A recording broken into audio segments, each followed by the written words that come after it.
one, go. If you can hear the sound of my voice, then you are on LSD. Not the mind-altering substance that could take you into higher planes of existence and allow you to deeply commune with your inner self. No, you're on the podcast network, The Lonely Screen Delicatessen. And here tonight is a stripped-down, Nilo Brown, hometown kind of situation. Me and my partner, the Pinoy Boy Toy, Mike Noveloso, myself, Andrew Rodriguez, the Cuban Eater Ruben. We are here tonight just to have what we would call our normal fireside chat.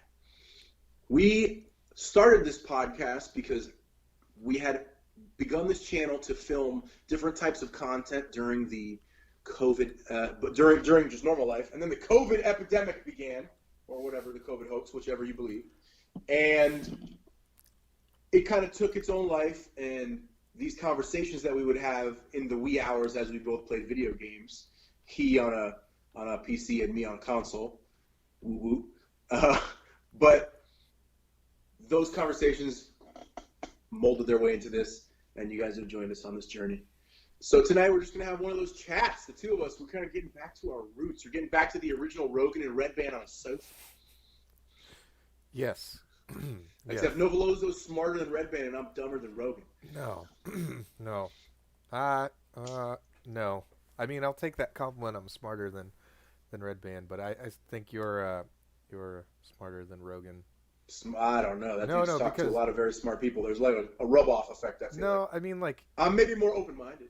Yeah, I think you're more open-minded, which I think raises your IQ maybe like 1 or 2 points above him. Like, it's a negligible amount, but it's noticeable, you know? Like, because... That brings me great joy, sir. Well, you'll be like talking to somebody, and you'll be able to finish a thought. Like, even... Sometimes. No. Even, like, taking, like, a huge hit off of a blunt, you'll still be able to finish the thought. Sometimes Joe Rogan just goes, wow. Like, wow, well, I can't even, like, fathom. He's got a little bit more wear and tear on the mileage, I think, too. Yeah. I mean, he's older, too. Credit where it's due. Yeah, but I love that guy. We were talking about stuff before we went live. Yes, we're talking about the conspiracy that Joan Rivers may still be alive. Yeah. And find that. A friend of ours posted some video. Mike will add that to the description in the bottom. Eventually, he'll put it in. Yeah. And you can't find it because that person's not on. No, I can't find it. I just don't know where. Know where to look. Well, it's easy to. You're find. Our internet guru. Yeah, but anyway. Fine. So you were saying talk that about it. I'll find it. The Joan Rivers video, like, had this person who looked very much like Joan Rivers, if not Joan Rivers, and that also this video, her voice, the distinct voice, and I was saying, having grown up in Southern Florida, around a lot of wonderful elderly Jewish women, that's not a distinct voice. That's just the sound of a bubby. And that face, if you get a certain amount of plastic surgery, that's the fucking face you got. That's I've seen that face a lot. So the that's difference, just Biden's starting to get that face. No, I understand. Biden looks like somebody put their knee in the base of his neck, like in between his shoulder blades, and grabbed the meat behind his ears and fucking pulled that shit super tight and tied it in a knot. Yes. He looks so pulled back that his eyes look like the lids are fucked up. So the thing is, like, people have done, like, the superimposing her face onto this person's face. What do you call? It's just deep fake. No, not deep fake. No, like facial, I love when your autism prevents you from coming down to my intellect level. No, I'm looking. Facial. I'm reading. I'm looking through these videos and trying to speak to you at the same time. It's facial recognition. Okay, like software, facial recognition software. Gotcha. Exactly. Yeah, and the voice thing is like whatever. Like, I get it, but the person that she's hanging out with. She's also it's somebody that she used to hang out with when she was alive. Oh, so it's literally somebody from her circle with her. Yeah, it's literally somebody that she used to hang out with all the time on camera, and now all of a sudden no makeup, no wig Joan Rivers is hanging out with Joan Rivers sounding like person and exact facial recognition software person is with him. But what would the height is correct. Impetus? But what would the impetus be for her to do that? Oh, that's my question. So that actually goes to the other video that keeps popping up when I was looking for this one that I did find. I'll put it in the comments if everybody wants to watch that. It's gonna take you to another one where Joan Rivers. I mean, and this is a stretch, but like maybe she had to like fake her own death because she was getting threats from certain types of people. Obama was the first gay president because Michelle Obama is a man. But that's like oh, that was her joke, right? Yeah. No, that's right. It's not a joke. Like she was saying, she says it as a matter of fact to people. I've seen her be on like, the street. She's a man. No. Like I've the other video is somebody like talking about. Somebody was talking to her about politics, and she just stopped them and like for Joan Rivers, she was like, "Listen, no. We've already had the first gay president. It was Barack Obama because Michelle's a man, and that's okay." And then, like, just walks into her house, like into her apartment. Okay, but do you think that's really the case? No. That's the thing. Like, it's very unrealistic. But I mean, just it's unrealistic that that's true. But I mean, it's realistic to say that because she said that, you know, and not in her joking platform, right? Right. Like in just a matter of fact way to like the interviewer on the street. Like it wasn't set up for a joke or anything. She was just like, no, that question's irrelevant. It was just in a conversation. Yeah. Well, like they were asking her about gay politicians and stuff, and she was just like, well, all that's irrelevant because we've already had our first gay president because Michelle's a man, and then like moved on. It wasn't like a setup. It wasn't a punchline. She was just like, no, that's irrelevant. That question's dumb. Anyway, I have to go in my house. Like that was it.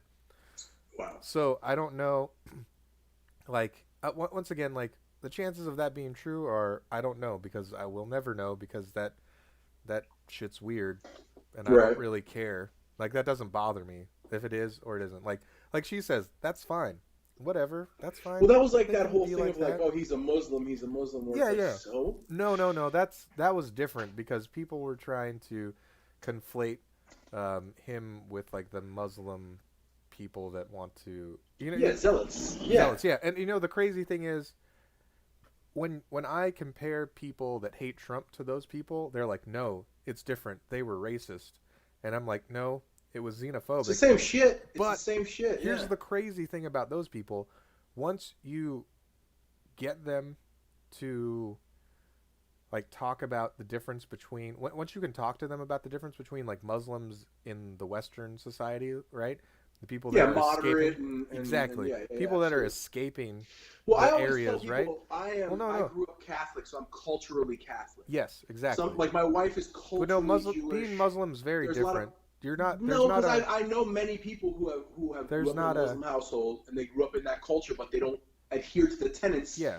But they kind of they still vibe. They still celebrate the holidays. But they still won't eat bacon. I know some that do. Some that do. Oh yeah. And my wife loves some shellfish. Like but the numbers on that, even in the West, are much smaller than like Jewish people that are like, oh yeah, I'm Jewish, but like as they're eating like a bacon sandwich, they're like, but whatever, with like shrimp on it. They're like, I love bacon. And shrimp. But that might just be because they're a more recent immigrant. Yeah, no, that's the thing.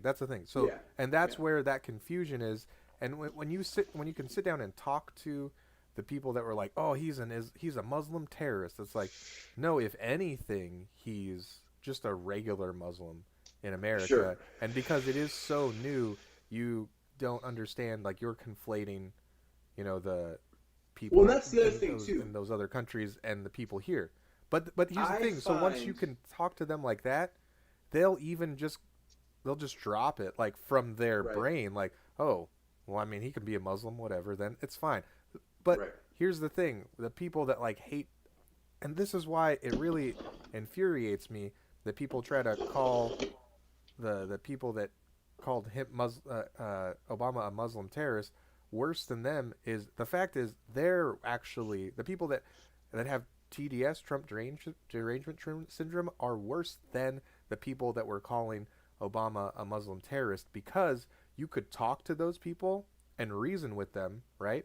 And be like, listen, this is why he isn't, and this is why him, like, if he were a Muslim at all, it wouldn't be that bad. and they'd be like, "Oh, yes, okay." but And that's then the pretty TV anecdotal, right? It's a person-to-person thing. I mean, it was 100% of the people with me, and that was a lot when Obama was running around. That was like my only talking point that I could do. I come from Cubans. Okay. And the thing that we are is staunchly Republican. I don't toe that line. I don't vibe with that shit. I'm a little, you know me. You're the person who told me I'm the most neutral person you've ever. Everybody in my met. band that watches us says the same thing. You're the most centers person. I find that to be a very, very high compliment. I respect because I'm really trying to watch what the fuck is out there and see, because it doesn't, there's not a lot of balance. But anyway, I come from staunch Cubans, and part of that is because, like, you got a guy like Jorge Masvidal rocking a Trump hat right now. You and wouldn't that's think, because he no, you would not.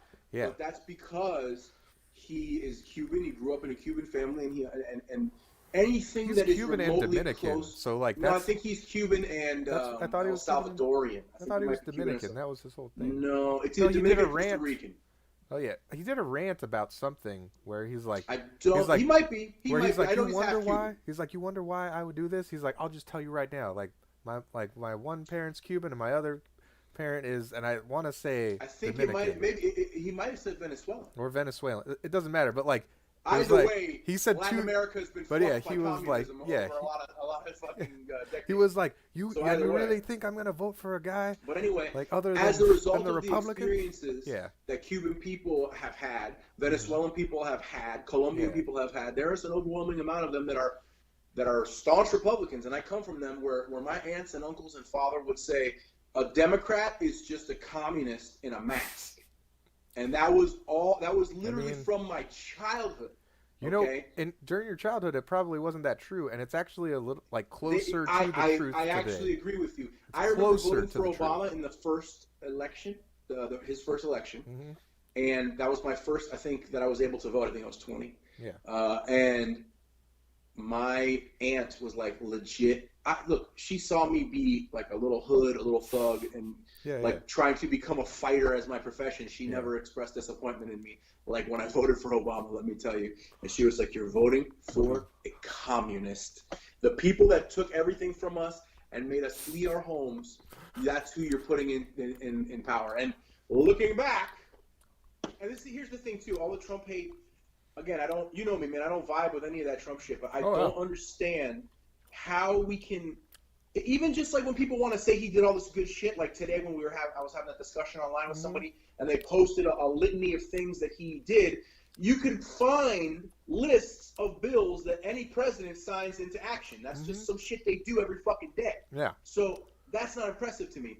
Everybody saying Trump is terrible for the things that he's done isn't impressive to me because Obama fucking droned the shit out of the Middle East and radicalized massive populaces in the rural Middle East because all they know of America is death from the fucking sky, robotic death. Fucking, we're fucking Skynet when you bomb more of the Middle East than both George Bushes did. Yes. Like that's what I'm saying. Bad. And I understand the Bush hate because he fucked up, and I understand the Clinton hate because he fucked up. I just can't understand how we don't see that down the line and go, oh yeah, they all suck at this job because none of them are actually serving the public, and everybody's in here for a cash grab. Everybody's in here for the book tour that comes after. Everybody's in here for the nepotism that surrounds that office and every fucking other office in government. I'm so sick of this blind, staunch belief. One guy that wasn't. There's one guy that wasn't in our lifetime. The dead one? No, in our lifetime. There's one guy that was literally 100% a puppet, and I do not believe was deserved of any of the hate that he got. Is that Junior? Yeah, Junior. That guy... Junior, of the last 5 presidents, he seems like the best one to have beer with. He has been our best president since you and I have been alive. Didn't he have a coke charge? Didn't he have a coke charge on his record? He has a cocaine problem. He's a dude. He's a dude. And see, that's what... He's a dude. Exactly. When everybody justifiably complains about him... Have you ever watched... No, listen. The Will Ferrell... Oh, sorry, go ahead. Yeah, when everybody justifiably complains about him, they're like, no, man, we already voted in the regular guy that didn't work out too well. And we even did it again, man. We brought him back because the guy that he was running against was real bad. I think Rogan had a bit where he was like, we don't want the regular guy in office again. They voted him in. Yeah, we could fucking do it again. Well, I mean, it was the regular guy just letting the status quo go by. If you ever have an opportunity and you want to just watch something that's political, but not like what politics makes you feel like every other fucking time. Will Ferrell has like a 90-minute stand-up special. Oh yeah, where he George does. Bush. Yeah. Bro. Accurate. First right? off, one of my favorite parts in it is where they actually run down the nicknames that he had for everyone in his staff, and they're like actual documented nicknames. Like Donald Rumsfeld was Fart Blossom. Yeah. Okay, like all these different ones. He's like you said, he's a dude. One of the best scenes, and we should look it up and put it in in the description, is they have a dancer come out who looks like Condoleezza Rice, and they have one of the most passionate dances to Michael McDonald's I keep forgetting we're not in love anymore. I keep forgetting, and she's like fucking, but they're like not touching, but they're so close to each other, like bro. It is one of the best fucking things I've ever seen in regard to politics, and again, I don't like political shit. Oh yeah. I tune the fuck out when that shit comes, and it kind of drives me. Like my wife is like, "You're so political lately," and I'm like, man, like I don't know why. It's just out there, it's just around. It's happening in the world. I think we should be alert to shit. Like you know what I mean? Like it looks hilarious, dude. It is one of the best. And again, I never got super into British comedy because a lot of it's themed. Yeah. Like every hour will be themed. It's kind of hokey to me, but that was just so fucking good, dude. I've even seen articles where people were blaming Will Ferrell for Bush's presidency because he made him seem so lovable and funny. Yeah. Well, I've heard the same thing about Clinton though, with different people playing Clinton. No, Clinton was like setting up some like real evil shit. That's different. Clinton, well, I think Clinton is also kind of a puppet for his evil wife. That's just my thing. He's just like, listen, Hillary, I'll be the figurehead if I can just get a lot of intern pussy and you can just kill all the people or whatever you're gonna do, okay? Like, and he played saxophone on Arsenio Hall. Like, he got a lot of cool points to that shit. Yeah, I remember that shit. He fucked a girl with a cigar in the Oval Office. I mean, that's lied hilarious. like a gangster. He lied like a straight up, my wife's watching, buddy, so whatever, you can say I'm doing perjury, but I don't care, man. I'm not going to say it. She's looking right fucking at me. Yeah. Like fucking he's a dude. He's a dude. I think him I think he actually evil dude. He did a lot of selfish shit that like fucked us over. So that's why he's like, they're kind of like the masters of that speaking tour thing and like, so friends in high places shit. Exactly, and the whole thing is like when you're talking about how they set up for their book tour and all that stuff, right? Yeah, that's all they do. That's all they fucking do, man. But George Bush didn't do that. And I said this to some friends of mine, and then I realized how people. And I was visiting some friends recently, and they're really wonderful people. But I think they come from a little bit of money or whatever, and their life, they're like Southern Democrats, I would call them or whatever. And they're not. Yeah, they're not. I don't know what to call them, man. They're really wonderful people, but politically, I just think they're entrenched in some old shit. You know what I mean? They don't know how to not be. And we were having a political conversation. This is what led to my wife and being like, "Oh, you're too political." I don't, she feels like I'm so like over the top with it. But I mentioned that the presidents that I think are the two most earnest. And I didn't say like the greatest or whatever. No, yeah. And I've said this to you before. About this, yeah. Reagan and Carter. Mm-hmm. Not because they're great, because Republicans think Carter was the worst dummy ever, and the Democrats think Reagan was evil. Like the literal devil, yeah. But I think they actually were the last presidents that did exactly what their constituency wanted. Mm-hmm. And I think they did those things in earnest. Do I think they made mistakes, whatever? Yes. I think Reagan fucked over people with mental illness inadvertently. I think he was trying to save the taxpayer money, and he fucked over people with mental illness. No way around it. Also, the Just Say No campaign that Nancy Reagan fucking enlisted was terrible. Okay, no way around. But he did what the people who voted him into office wanted him to do. Yeah. Right. So, and the same thing with Jimmy Carter. He fucked up the economy, according to a lot of people. He did a lot of wrong things. He ate a dick. He was too nice. He was a soft-ass president. Okay? He was definitely But guess too what? nice. He was doing what the people who voted him into power wanted him to do. He said, he was I'll being do the this. Mr. Rogers that they voted for. He said, I'll do this, I'll be this way, and people were like, oh, okay, I'll vote for you. And let me tell you something. And then that's a powerhouse duo. If you had a Reagan president with a Carter VP, you can't fuck with that, bro. But what you had was a George Bush Sr. VP who was heading the fucking CIA. There you go. You know what I mean? But anyway, I digress. Let me talk about George Bush more because please. he's George W. Bush, George Jr. He is like literally so nice, which is crazy to me that Cubans love him. No, that the devil was his vice president. The literal when people talk about like bad politicians, he is the worst politician in our lifetime. He's the guy when people talk about capitalism being evil. He's the guy. Yeah, that's what they're talking about. That's the guy that gives that argument validity. Yeah, and then you figure out, oh, this is how much of a puppet George W. Bush was. His dad and Dick Cheney were his boss at 3 different companies before. Not at different times, at 3 different places. And they were just like, I can't be president again, son. And everybody and even animals hate Cheney over there. So it's got to be you. Son, Cheney doesn't have a heartbeat. Yeah, he doesn't. The president has to have a heartbeat, son. It's in the Constitution.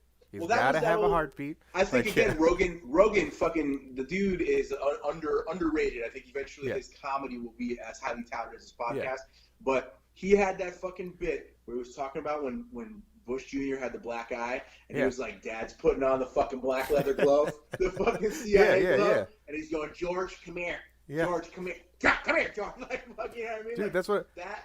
And he was the president. And he was the president of the United States, and he had bosses.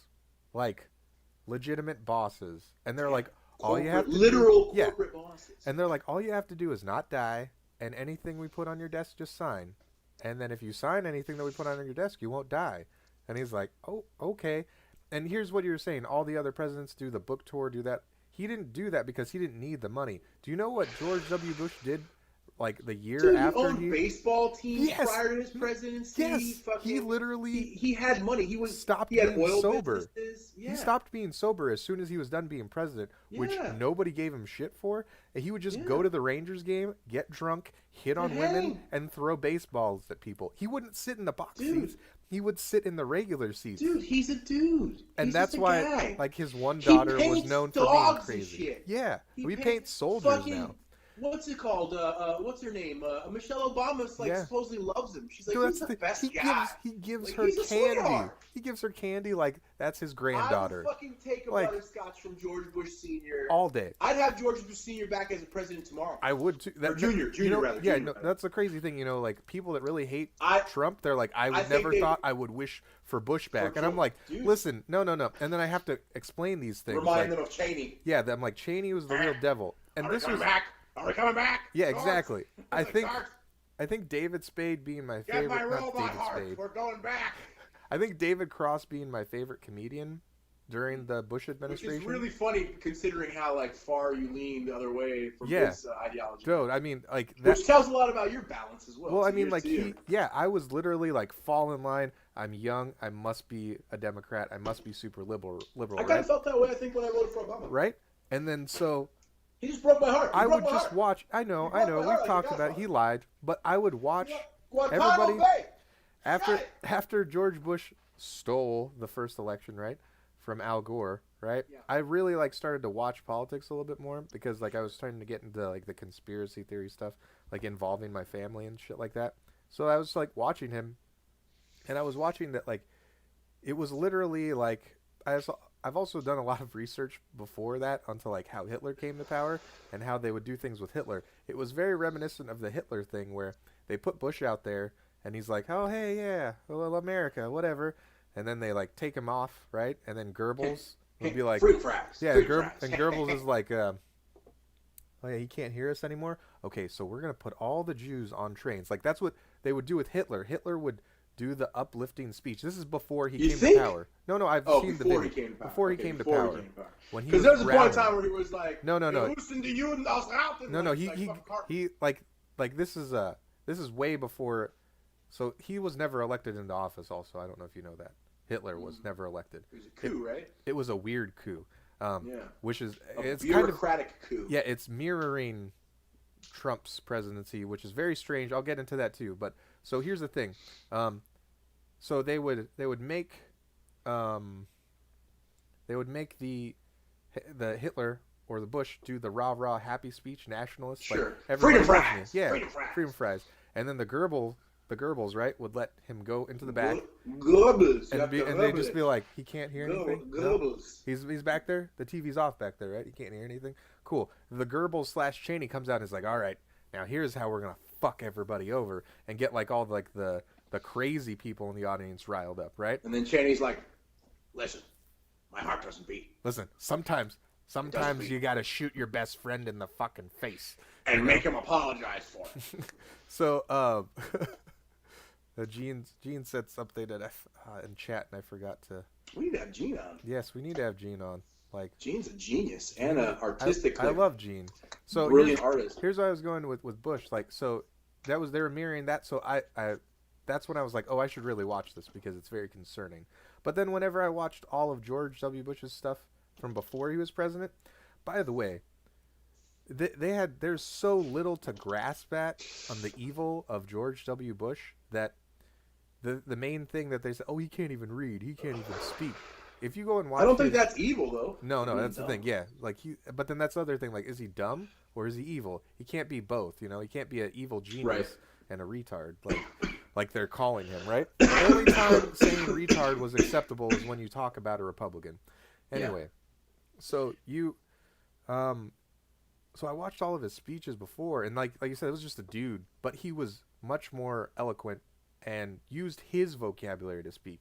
He became president rather than what was written. Yeah, did you see who his speechwriter was? It might as well have been Michelle Obama. It was a black lawyer woman who got like progressive straight A's. Yeah, he was doing that. However, now you can understand why he'd be looking at the speech and he'd be like, I don't know. I've never seen this. My favorite Bush speech is ever where he's like, doctors practice their love on women. You can fool me once.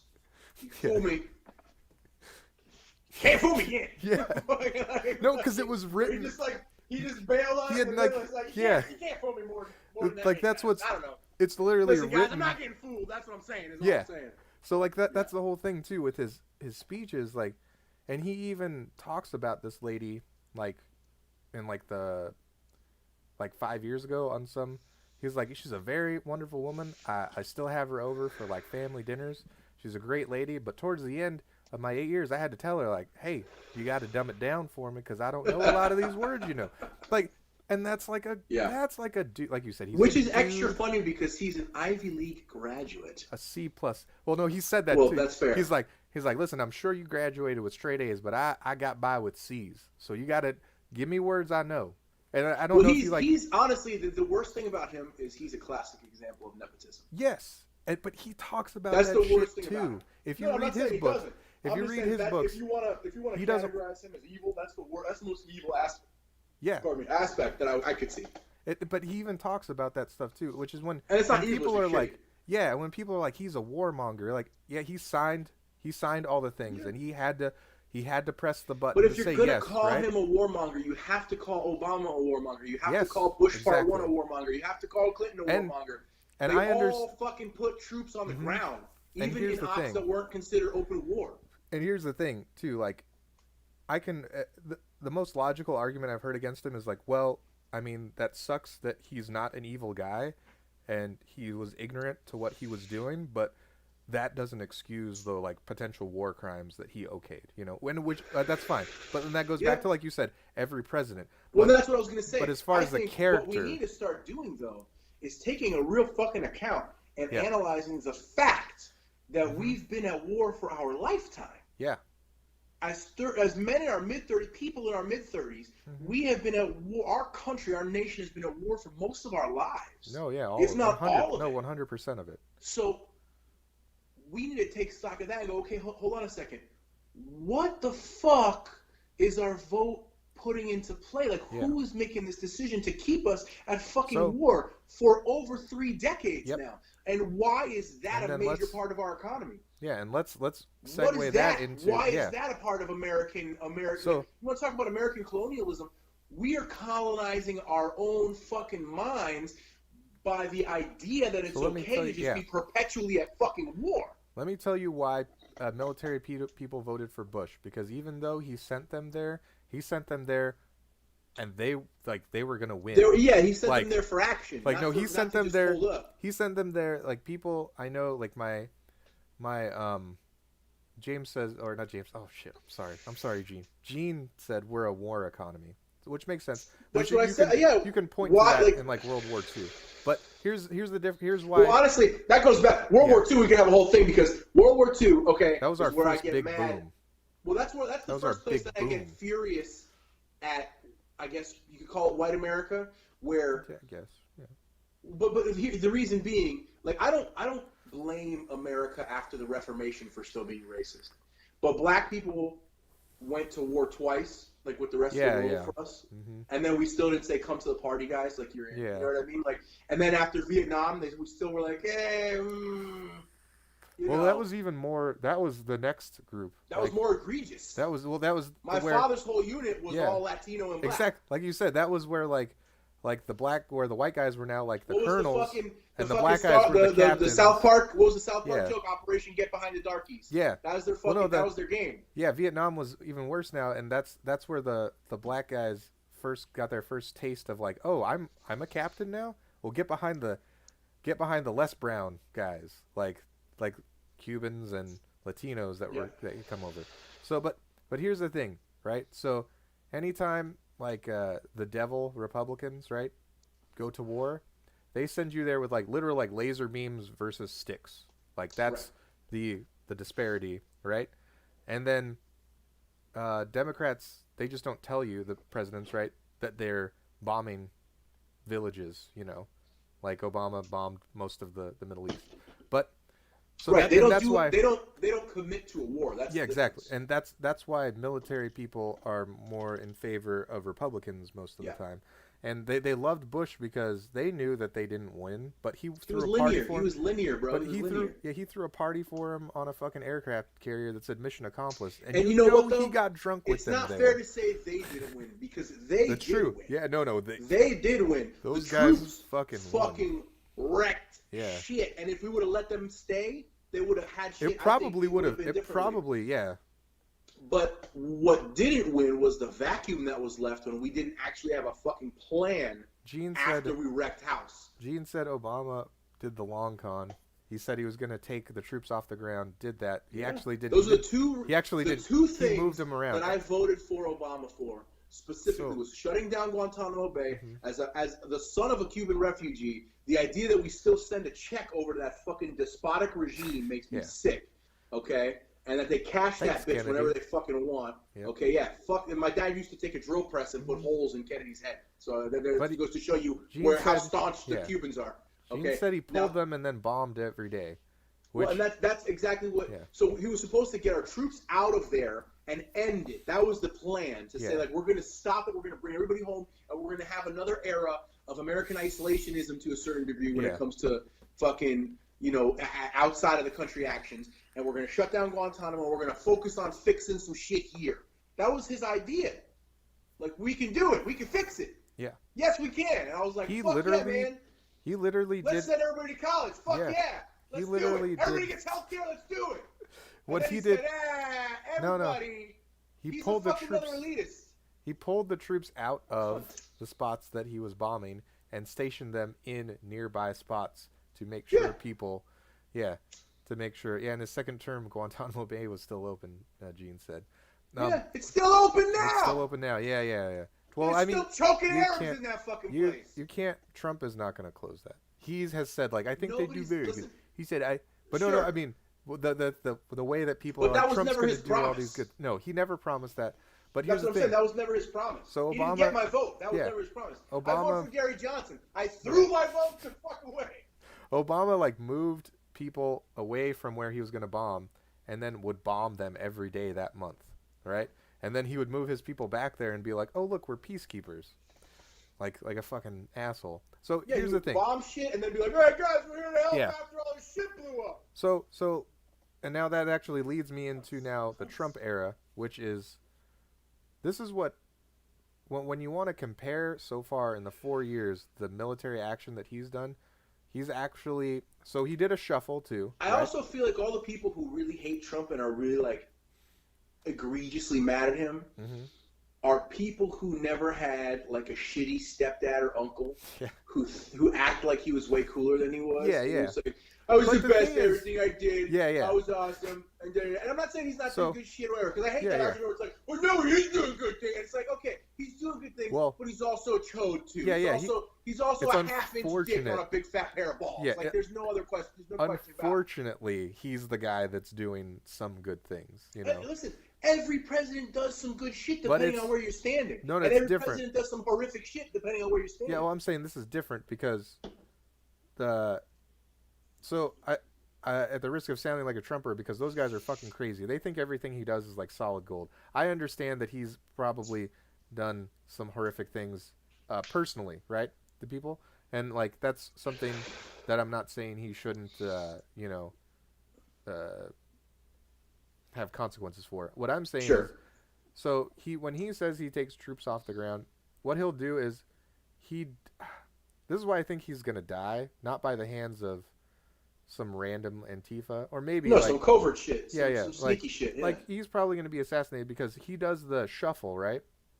Where like he'll take 100,000 troops and move them to another country, but then randomly 30,000 of them are home. Like he'll be like, yeah, but that shit ain't new. Shit ain't new. No, that is new, because what would happen is, before, what Obama did was he would take those 100,000 people and he would bring them home for 2 weeks, and then they would get redeployed immediately. Dude, so that's some fucking patent shit. That ain't new. No.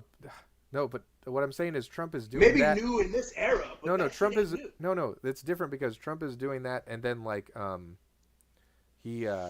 then the like 30,000 people don't go back at all. Like, you know what I mean? Like, you have to want to go back for him to be like, okay, go back.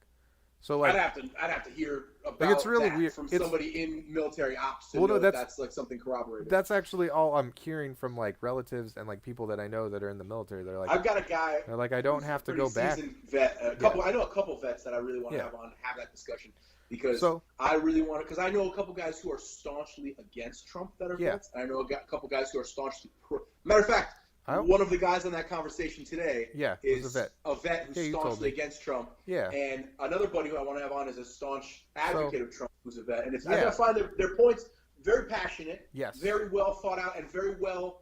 They have a deep understanding of that thing. You know what I mean? Because of their experiences in the military. And I think that's.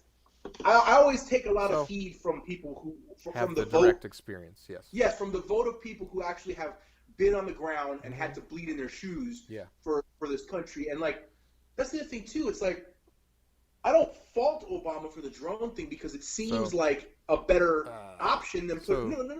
Well, I'm not saying Gene said all a few around. things. Go ahead, please. Gene said he only judges Trump based on the businesses that he had worked with, that he worked with the companies that he worked for. You mean like all the fucking contractors that he ended their careers in New York when he didn't pay them and shit? Yeah, those guys. And then, but Gene those guys who would gladly put a Hydra-Shock in his ass. Yeah. But Gene said we should have both of those guys on at the same time, and I don't think that would be a productive podcast. Who, the military guys come up? Yeah, because they're both military guys. I think it would be like one of those things where we each have them on individually, then ask them each to watch each other's episodes, and then to have like a conversation where we do a live video. All right, we do a live film. Yeah. Okay, that'd be good. But okay, so here's back to the thing. We're always thinking. So dude, new episodes. So so the other thing is too, like the drone strikes of Obama and the boots on the ground of, I'm just gonna call it the Cheney administration before him, right? I call it Bush Deuce, but go ahead. Yeah. So they don't. Trump would have to now, if he got reelected, bomb all of those countries and send in 10 times the amount of troops every day. every Bush day. Tupac and fucking Cheney is Suge Knight? Yeah. For sure, right? Oh, for and sure. his dad is Dr. Dre? Yeah. No, right. isn't as bad as Bush one. Dude, Dr. Dre beat the shit out of a couple broads in his day. Yeah, sure I know, but that's not. But that's not Suge Knight level, because like Suge. No, Cheney Suge Knight. No, I know. That's what I'm saying. Like his dad Cheney is Suge worse Knight. than Cheney. Oh, you think his dad's so his dad's Suge Knight and Cheney's Dr. Dre? I don't know who's worse than Dr. Dre. They're almost the same. Like Suge Knight and Dr. Dre are not almost the same. That's true. That's true. Dr. Dre actually had more redeeming value as an artist and producer. And also Suge Knight was just killed people, like in front of people. Listen, and I'm gonna tell you this. I know Dr. Dre probably Dr. Dre did. don't have clean hands. That's all. I'm saying. I don't know. I'm sure he probably did. Yeah, I'm sure he probably did. But then when he transitioned to the music phase, I think that was done. Sure. Right? It was an upward climb. Whereas Suge Knight was like, I'm climbing up. Suge Knight's and still in I'm the gutter. I'm still shooting people. Suge Knight was still hanging. That's why I said out the window exactly, because that's what George Bush Sr. was. He was like, I may be retired, but I'm still killing people, motherfucker. Yeah, right. George Bush Sr. probably had meetings with people while he was in his wheelchair after the stroke, and he's like, "Oh, you thought you were gonna get away, huh? Yeah. Boys, hold up my hands. I'm Bring choking him over you. Here so I can choke him. Yeah. Hey, put his throat on my hand. Put his throat on my hand. Yeah. So anyway, well, you know the vendettas in the political world run so deep. Oh yeah. They run so deep and ugly. So that's the other thing when, like, people will talk shit about Trump. Like he's dropped 10 bombs. And he dropped the Moab.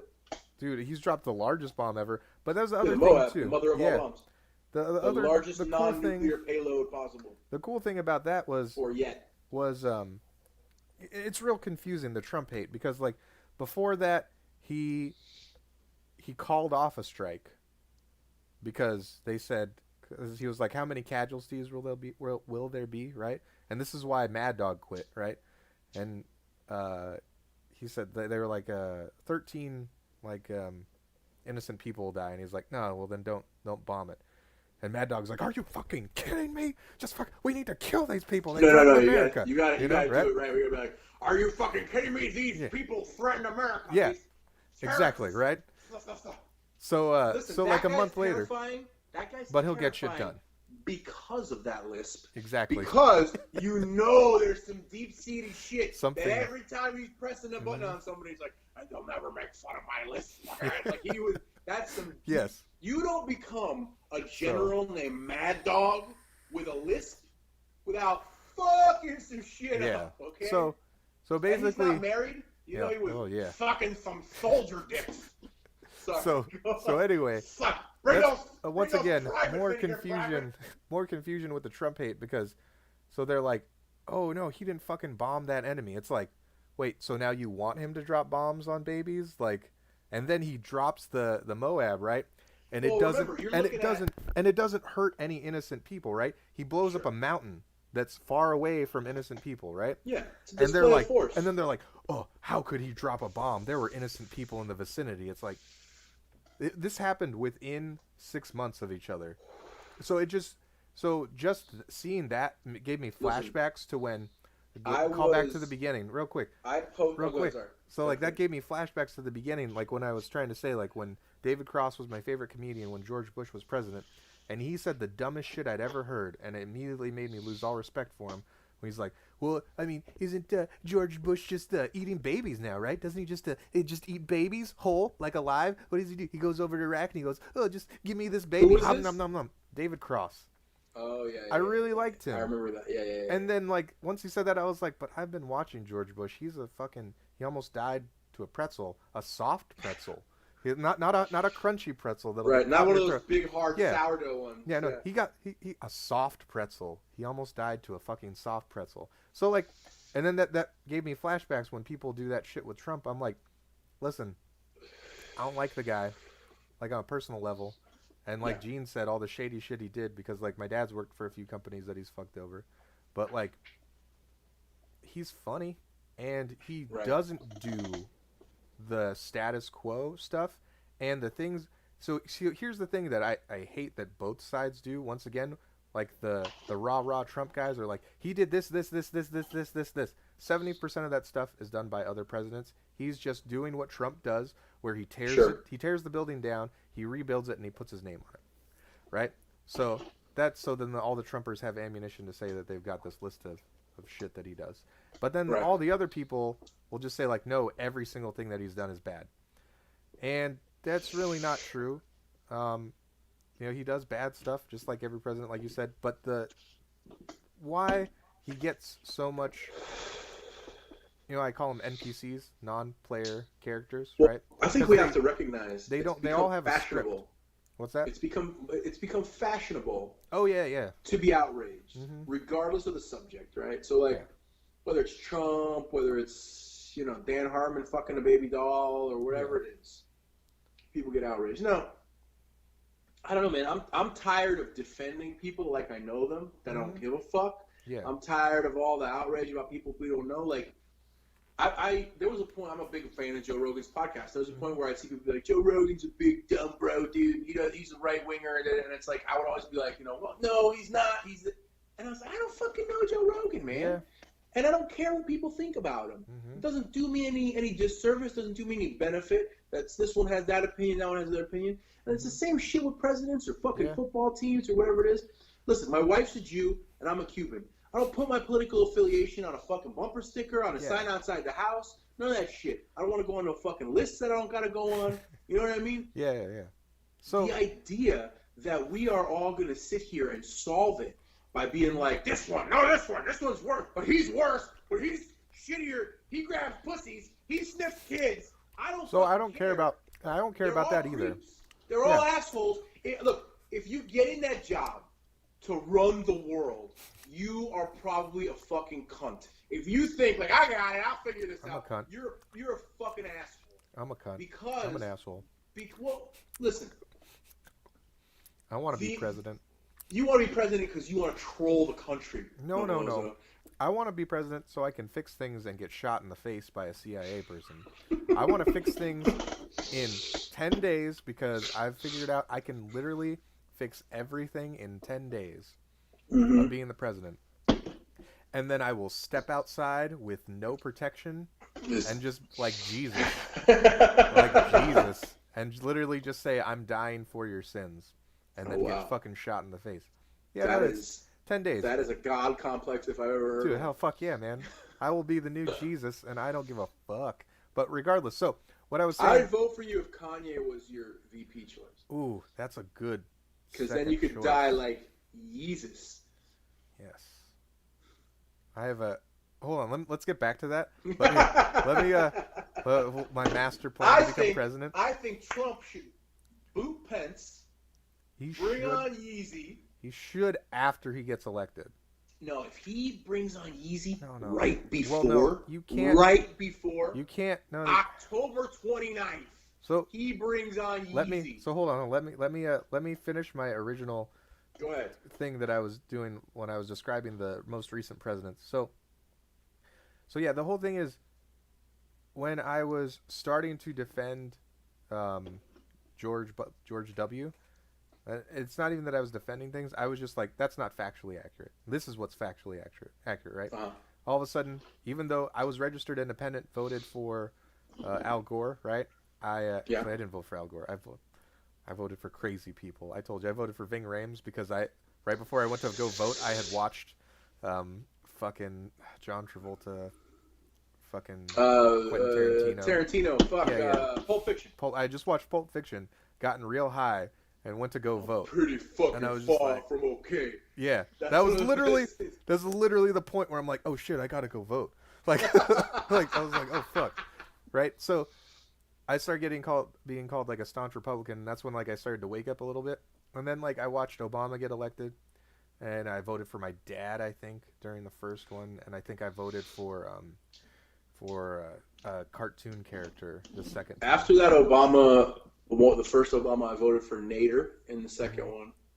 And then last time I voted for Gary Johnson. And then me just explaining to people, that he's not like a Muslim terrorist, or if he is Muslim, that's okay. Like I got called like a crazy like libtard, Right. Like super snowflake, all that stuff. And then now we're here in Trump, and I'm just literally trying to break down the truth of like what's on film and well, let's what's go spoken. into talking about the truth. The party that is widely promoting completely abolishing and defunding law enforcement has chosen a fucking cop, and a corrupt one at that. Historically the most corrupt cop in American history. And has blocked DNA life exonerating evidence on multiple occasions from people on death row. Until the rest of the state came together, crossed party lines, and were like, hey, bitch, everybody is writing us. You're literally going to murder somebody. Yeah, everybody, like, the entire state is writing us. They've opted for that person as, it's just, so, and I was going to say something. I'm so disillusioned now that I really don't know if I'm even going to vote or who the fuck I'm going to vote for, because the person I was going to vote for, I typically lean toward the Libertarian Party, and I was made aware by a friend of the show, a friend of ours, Bobby DeCastro. I posted Jorgensen's slant on Kamala Harris's selection, and our friend said, hey, politics aside, go look at Jorgensen's page right now. It's fucking hilarious. And the post directly before was commemorating and congratulating Harris because she's the first African American VP, whatever. I was so like, it was funny as shit. First of all, it's such a sham. Yeah, man. It's such a shell game. So, they're all such garbage people. Listen, they are you know how many realtors that I've met that are pieces of shit? You know how many? One. The lady who helped us buy our house, her name is Kathy McCabe. She's a wonderful woman. One. She's the only one. In the greater Atlanta area. Right. Plug. She's the only realtor that I've ever met that's not trash. These are realtors who could afford Ivy League educations. They're trash people. How the fuck I'm sorry, I'm on a tolerance break from marijuana. What I just smoked was a CBD pre-roll, so my energy level is a little nuts. But how the fuck do public servants become millionaires? How the fuck is everyone in office a millionaire? So this is why are we? I said this earlier today on a post. We are all so overly prideful that we cannot admit as a people, as a nation, that we have allowed them to fuck the dog for so long that that's just the way of things now. And without us unifying and galvanizing as a people, there's no way for us to stop it. So yeah, on this topic, Gene just said lobbyists. So let's talk about the things that Trump promised that he didn't do. So and I'm drinking Bailey's and espresso. So it's not even the things that he didn't do. He promised things that he could not do, which are get rid of lobbyists and set term limits on Congress. And so here's why he can't. And it's not that he's not trying. See, this is why I think he's gonna die, man, because he's not. He says like, oh look, people, I gave you money. Oh look, no taxes, and it's gonna be okay. Oh look, I'm doing things. I'm helping people. Which genuinely, some of those things do genuinely help people, which is nice. Right. Like that whole insulin thing where he made insulin cost a penny instead of $300 a shot. Sure. Like he literally just saved the lives of millions of Americans. Well, and like which is great. One of the things that people are always like, well, what's he doing? The one I always point to is the Right to Try Act, where it's like if there's a potential life-saving medication or remedy, he's done a lot life with medicine improving, that fixed the whole Obamacare. Nobody can afford anything. That's a good thing. Now, what has he done bad? We had that conversation earlier in the week where you asked me what he's done in regards to gun control. He's actually been a very left-leaning Republican in regards to gun control. And that's why he has enacted several things that are bans in regards to gun control. And in my personal opinion, any level of gun control is tyranny. That's one of the things I believe staunchly. He was a Democrat forever. Well, that's the thing they're always saying. That's the other thing he's donated to this one. He donated to Kamala Harris. He donated to everybody. That's what he was playing the game of power. Yeah. That's what they fucking do. And that's what I think makes him even more like of an honest president. It's like, I donated to them because I needed to get shit done in California. Okay, sure, done. Well, he's also honest because he hasn't had to pander. Yes. These people make careers out of pandering. So he is just a loudmouth fucking rich guy who Yeah. for his whole life has been like, hey, what? Give me a steak. So here's something. Well done. Ketchup on the side. Yeah. Mike Morrison. Here's something that he tried to get passed through that was shot down 100% by every single person in the House of Representatives and the Senate. He tried to make it so they couldn't give themselves raises anymore. Like if they were going to get a raise, it had to be voted by. It had to get voted by the people. No, he wrote that. He made that an executive order. It's not like they're gonna pass that. Yeah, he wrote that executive order, and they vetoed that shit in the most record time ever. He tried to outlaw lobbyists. I bet everybody attended. It usually is on vacation. Exactly. Or there was nobody that was absent for any of those votes. No absentees that day. Exactly. So that's fuck out of here. So when that I think he genuinely thought he could do that as president, though. Like that's I don't know how many times when I've people said call this. him dumb.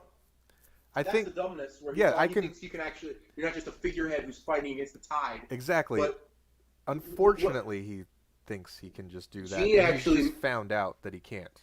Gene posted a meme earlier that was the alien characters from Futurama. Okay. And it was the part where they're like, why don't the larger ones simply eat the smaller ones? But it was like in place of that was, why don't the working class, which is the larger class, simply eat the rich? Soda, candy, drive-thrus, air condition, Xbox. I got an Xbox and a Switch at my house. Yeah. I got a Roku TV in my office. I got a lot of Legos. I got into Legos during quarantine. That's why. We are completely placated with comfort. And we will be happy to relinquish difficult freedom in place of easy comfort over and over again. We are Which is why you want the stupidest apes apocalypse that have been, because we are fucking denying our actual nature. Gene said, I do love my Switch. Dude, I played Dance Fever 2017 with my daughter almost every day. I can groove like a motherfucker to some Shakira. And I'm not like one of the things though. I feel like one of the things we have those beautiful, amenities in life. Yeah. But that's the reality. We don't move until things are uncomfortable. It's like that old adage of like you drop the fucking frog into a boiling pot of water, he's gonna jump out. But if you slowly fucking heat him up, he's gonna be like, "What's going on? How come my balls are cooking? Yeah. How come it smells like frog ass in here?" Like, we are allowing ourselves to slowly cook. And the thing that I noticed too, man, we've talked about this before, just in personal conversations. The youth of a certain age, not that generation that we've talked about that's like, supposedly going to be the most geniuses of all time, the most autistic fucking, Elon Musk-ish guys of all time, like a whole bunch of Elon Musks. They make Elon Musk look like like me. Like a baby. Fucking, no. But no. So like when you were knocked out, like when you right after you've been knocked out, I never got knocked out. Been dropped, been choked, never been dropped. Whenever you've seen stars and you're like, I can't process anything. These kids make Elon Musk look like that. I don't know, because I got kicked in the head and shit. But these kids make there's Elon a generation Musk look like in between us and them. The worst. That's like 20. The worst generation. And they're fucking dumb. Yeah. They're fucking dumb as shit. Literally. And they're not just dumb. They're uninspired. They're passionless. And they're completely desensitized because they've been watching people get fisted in their assholes since they were 9. Literally, every generation before them and after them is calling. At least we had to find our porn in the woods and steal it from hobos and hide it in the fucking understairs storage room. And your brother would jizz on your favorite page, and the page would be stuck together. And you're talking all the kids in their 20s right now. Every generation around them, before them and after them, is calling them the worst generation America has ever had. And it's not even because they're like they're the worst generation. They're just fucking so blank. Our generation is vying for the title because there's the most of us. There's more of us than anybody else. We're just shitheads. We're just selfish. There's more of us than anybody else. Well, what I was gonna say, we're selfish assholes, but on the margins of our group, I think greatness exists. What's that? Yeah, Gene's just talking about hobo porn theft in the 90s. All 90s kids. Yes, we all jerked off in the woods. So what's the meme? No, you're saying the margins. Off in the woods? Some of you never had to jerk off in the woods with stolen porn and it shows? Fucking, come on. All the margins have genius. Some of you never had to stick cotton in your ears to jerk off in the bathroom because you got a big fucking spick family. Okay, listen. You can't run the bath too long, or they know what you're doing. Now listen. But you were saying there's genius in the margins, which I agree. Yes, yeah. I think we have greater genius and greater deviance. Yeah. And the rest is we're just all these mediocre fucks. Well, but I also think we have the most wasted potential in our generation, frankly. Well, like Gene said, we're getting into the edge of getting into power and office, which is I don't think our generation or the generation right after us should ever have power, ever, because we're the worst. We're the worst. We're the worst. We're vying for the title of worst. You don't think the boomers are shittier than us? No, because as much shitty things as they do, but they never did nothing. Which is that exactly? The boomers are just like these 20-year-olds. No. They won't do anything. Our generation will do dumb shit, and at least we're doing something. At least we're lighting each other on fire and putting our dicks in mouse traps and shit. No, our generation monetizing it on Facebook. Our generation is going to make it a hate crime to misgender. Is that us though, or is that these fucking 25-year-olds? It's both of us, and it's a problem. Like, I'll tell you what, man. Like, it's literally like our generation mixed with that, like the weird mix of the two, right? Agrees overwhelmingly that accidentally misgendering somebody is an offense that you should be put in jail for, along with people that have like raped and murdered. Here's my question, though. Do you think we're really truly in danger of that being a reality? Yes, because the old people that are dying that are like, we shouldn't talk about that. Okay, so this last voting season, we got 4 people like that, right? Do you feel like, though, it's going to be like Demolition Man, where like a dude like from our era is just going to be able to come into the police station and run hands on everybody because they all just become such soft fucking lilies? No, it's going to be weirder. Because they're gonna it's gonna be more like Star Wars shit. So the problem is, like we got 4 of them. Yes. So yes. So you're gonna get us taken down. Please stop. I'm sorry. So I made that up. What yes. I just came up with? No, it's the lead line to this Jesus-y song, which is actually copyright free. Anyway. Yeah, it's called Christ Killers Incorporated. Go on. No, it's a great song. It's about Jews. Anyway, so... Is that hate speech? I made a Jew. I don't think it counts as hate speech. My semen made a Jew. So we're going to just keep on going. I forgot what I was talking about. So yeah, we got 4 of those people that are our age into office this last time. Mm-hmm. And while it looks like... Was that like Alessandria Ocasio-Cortez? Yeah, and Ilhan Omar, Jew-hating Muslim, like literal supporter of brother, actual terrorists. Of actual terrorists. Yeah, ISIS isn't that bad. Anyway, and if just because they kill Jews, that's not bad. Anyway, so that lady, right? This is what I'm talking about. This is the problem. Mm-hmm. The people that elected those people are the stupid, accidentally misgendering as a hate crime type people. And they got 4 of them in. It's 4 out of 412.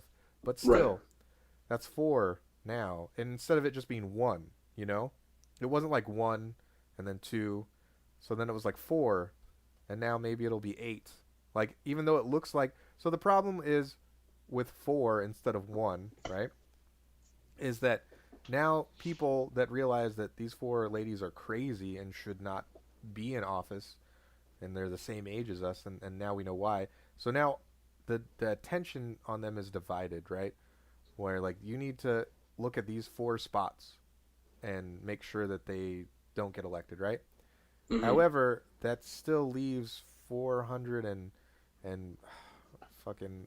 however, over 400 more seats that are open to more people like them going like, oh, nobody's paying attention to me.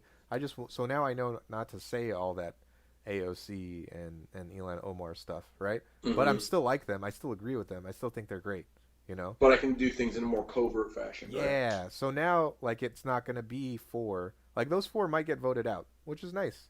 But now we won't realize that there's like 16 We don't of know them. Who's in there. Yeah. Now there's like 16 of them in there in 2020, Yeah, there's a lot more people with the Justin Trudeau line of thought. That's really my main Castro's issue, kid? though. Like, I don't mind. Yeah, right. That's definitely Fidel's fucking son. Oh, no question about it. He's no question literally about got it. his He nose. looks just fucking like Fidelito. And on top of that, The motherfucker is tall and strapping. And his his parents father are was like nuts. little. Yeah. Yeah. His parents, he doesn't look anything like His his father was a parents. little fucking French schlub. And let me tell you something. You want to talk about, like, physical attributes of Latino people? Cubans are big. Cubans are predominantly African and Spaniard. So, like, there was the Tainos on the island of Cuba were killed off massively. So, like, there's just big fucking people that made what Cubans are. And that's a Trudeau. But yeah, Trudeau's a big, tall fuck. Yeah, and there's a lot of people that are. That he looks like the guy from Trailer Park Boys, his younger brother. He does. Oh shit. The one he's got the goat now and shit. Yeah. I saw a great meme where they were like, "He's rocking. You look pretty fucking hard, Julian."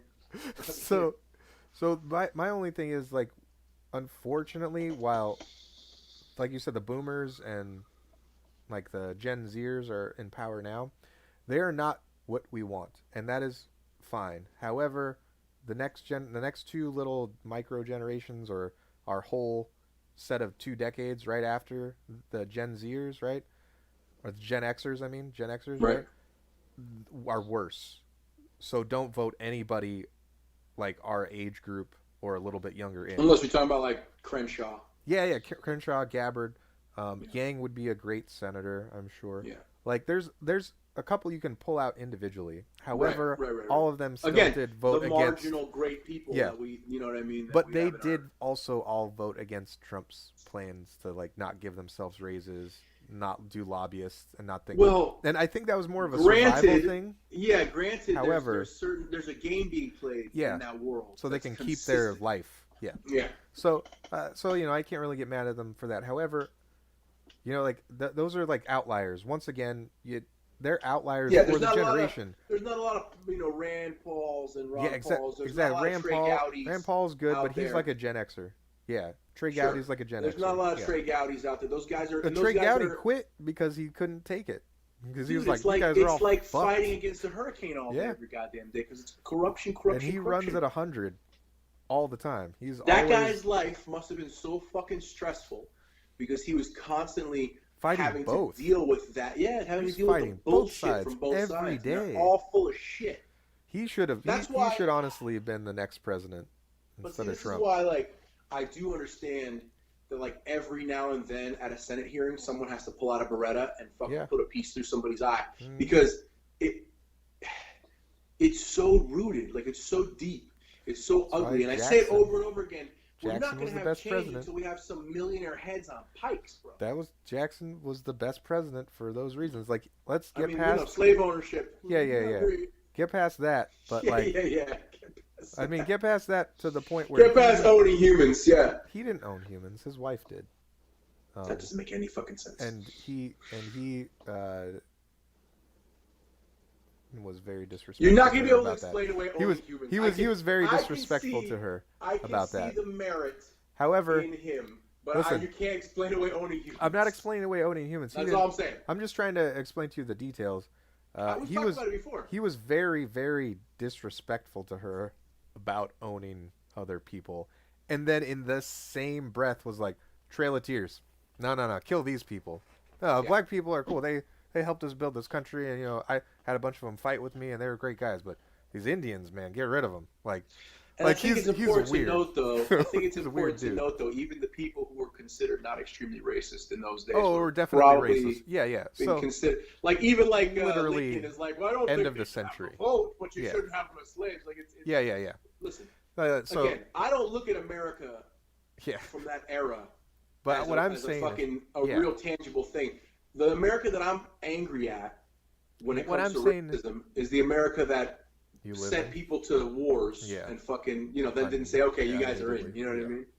So what I'm saying is, when you were talking about you got to go into the floor of Congress with a fucking gun, like, that's literally, you got to machete some dudes, bro. Dude, you're describing Jackson when he was like, hold up. No, yeah, I agree.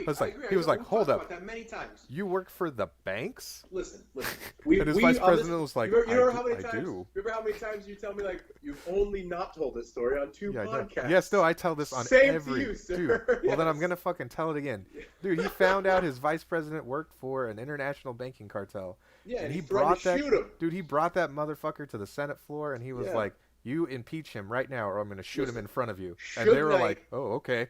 Suge Knight got Vanilla Ice to sign over the rights to Ice Ice Oh, Baby, yeah. like hanging him off a fucking balcony. Yeah. Sometimes, as Morrison calls it, the Omega option works. Listen, and it's just a reality. and that's the only way that Jackson ran was Omega option all the time.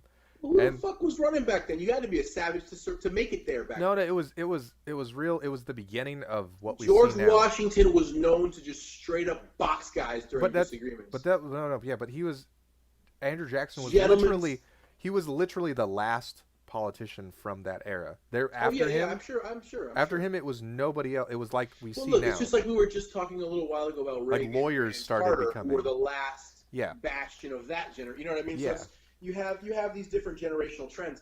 But what I'm saying is too, Jackson was the most accomplished duelist of his era because Gene said he lost was a duelist. We've lost that though. Yeah. We've lost the I was actually thinking about the idea that until 50, 60 years ago, gentlemen's fisticuffs was a thing. Yeah. We have a dispute, sir. I'm calling on this young lady, as are you. Yeah. And she cannot make up her mind as to which shooter is the most suitable. It's up to us and a round of gentlemen's fisticuffs. Do you know why it was fisticuffs? This is my carriage spot. So do you know why it was fisticuffs? So people stop shooting each other. No, because Jackson solved so many of his issues like that with the gun and won. In Texas, there was a law on the books until I think the 70s or 60s that was called the He Needed Killing Law. Yeah. And if a motherfucker did something heinous in front of you, it was your right as a Texan to end that man. Okay? So Jackson died of lead poisoning to the chest. From fucking what do you call? He'd stand musket sideways. balls in his chest. He'd stand sideways. Like he would walk his 10 paces real quick and then stand sideways and be like, shoot. And they'd get him like cross chest and he'd be like, all right, cool, I'm good now. And I don't miss. Boom. You know what that's called? It's called poor man's armor. Dude. Where you give your shoulder or your forearm. That's why he had a cane. That's why he had a cane and walked with a limp on just one side because from dueling. Because he'd be like, fuck my life. Yeah, dude. Also, he's a straight up G because during his inauguration speech, a dude tried to assassinate him. Both guns misfired, and the Secret Service had to pull him off his would-be assassin because he was going to kill him. They utilized that story was utilized in the treatment for what's that movie? Gangs of America. Okay. No, is that Gangs of New York? Gangs of New York. Yeah. The scene where Leonardo DiCaprio has the failed assassination attempt on Daniel Day-Lewis, and he jumps on him and bites him in the face and shit. Mm-hmm. There's a bunch of stories in that movie. That movie was great because Andrew just Jackson like Scarface, that are turn of the century colonial era dramas, and just like the movie Scarface, where they literally took a bunch of newspaper clippings from the Cuban crime wave era in Miami and pieced them together and created a story. A body found chainsawed in a hotel tub, and cocaine washed up on the shores, and Marielitos coming in during the boat lift. They cocaine took all that and weed and still washes up on the shore. Well, any old white dude who grew up in Florida who's like 40 years old or older is going to be like, man, we used to find them square groupers, buddy. They all have that fucking story. But they piece together that story, Yeah, they take those things and those are old stories from we're again. This is what I think where we all talk about this progressivism and this shit. We want to remove ourselves from the reality and the truth of what we truly are. Like it was savages that tamed this land. Without that, we want to toxify masculinity, but there's something to stoicism and masculinity that brought us to where we are. There's a piece of that, and yes. We should be allowed to feel our shit so that we don't blow our fucking brains out when we're 38 and we've been swallowing our feelings for fucking 40 years of our lives. But we should also revere the person that can carry it on their back and can walk up the hill bleeding. You know what I mean? I thought we were in a good place, in 2007. You know, as far as the social shit goes. You could still be a man if you wanted, but manly men weren't the 80s. Bro douche, you know? Sure. Again, it's generational ideas of what a man is, right? And it was our generation that was okay with that. We're okay, you can be a man or you can be an effeminate man and still be a straight man. You can, all this shit. You can still, you're just you, right? Right. We were,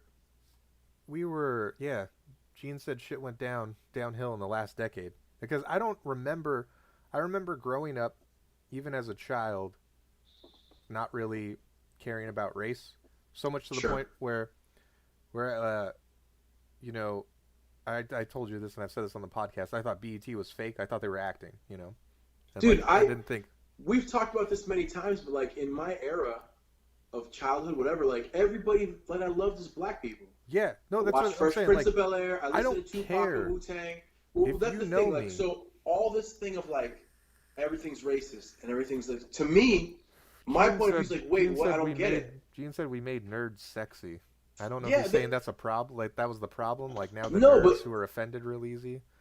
Maybe. I everything. think real nerds are pretty chill though. Real nerds, you know, develop a thicker skin. I think because they get their shit back. No, a they lot. didn't. But No, nerds weren't fucked with as much growing up. in our era. In our era, yeah. Maybe. There a little bit when we were younger, but then like, I don't know. That's what I'm saying. Like, See, I was weird. an anomaly too because I like my best friend played Magic cards and we were That's also on the wrestling that's what I'm team, and I was in saying. the Like drama it wasn't a thing. Like Yeah, the so, real like- the real outcasts were like the losers who didn't like do anything. loner people without Yeah. a clique or a tribe of But their own. but they all grouped together. That's what I mean though. Like this whole, to me, like what you said in the last 10 years, this like advent of everything being racist and all this tension. Dude, like I said, all my heroes. Dude, I used to rock a fucking Charlotte Hornets jacket. Muggsy Bogues was my jam. Yeah. 5'3" dunking on motherfuckers. Like, so I never understood like when all like again, that's where the whole thing of like we lost each other understanding of each other. I posted Yeah. a video today that's like a couple years old maybe, where it was like a Black Lives Matter protest at a Trump rally, and the guys at the Trump rally put the Black Lives Matter guys on stage, and they like talked, and everybody like some disagreed, some cheered, it was all whatever, Yeah. but they were together. Yeah, You know what I mean? They yeah. were together, and like me growing up, like I don't know, dude, like So- everything was together. Yeah. Everything was more together. Like I remember showing one of my best friends in school was a kid named Mike Lewis. And I like to draw comic book style, and he liked to draw Dragon Ball style, and that's what we vibed on. I was like showing him my Todd Leffield inspired, Rob Leffield inspired, shit, and he was showing me his Goku shit, and we fucking drew comic books together. And he taught me about Wu-Tang, and I taught him about Sublime, and fucking vibed. You know what I mean? Yeah, like, man. and we were like, that's cool shit. See? This is the guy that I talk about whenever I say the story of like I'm in a black neighborhood and something. Yeah. Oh, he's cool. He's a Chico. Yeah. That's the kid I'm talking about. That's the first time I'm ever like somewhere where I'm not okay to be there Yeah. because And of what I here's am. the other thing too, like, and Gene said like '90s kids youth was the most progressive, and I agree. Like we just Because we were together without talking about it. yeah we don't exactly we weren't talking about it. It It was was Zach just Morris and Will Smith, and I wish Uncle Phil was my dad. we you know what I'm literally saying? And, were like, all that shit. exactly. We would just go meet somebody. Like Yo, this is Uncle what I Phil don't, and Mr. Belding helped us out. You know what I'm saying? Like, this is what I don't understand. When I just ask questions, like my autistic questions. dude, that I ask, Arnold, Pat Morita ran Happy Days. He ran the fucking.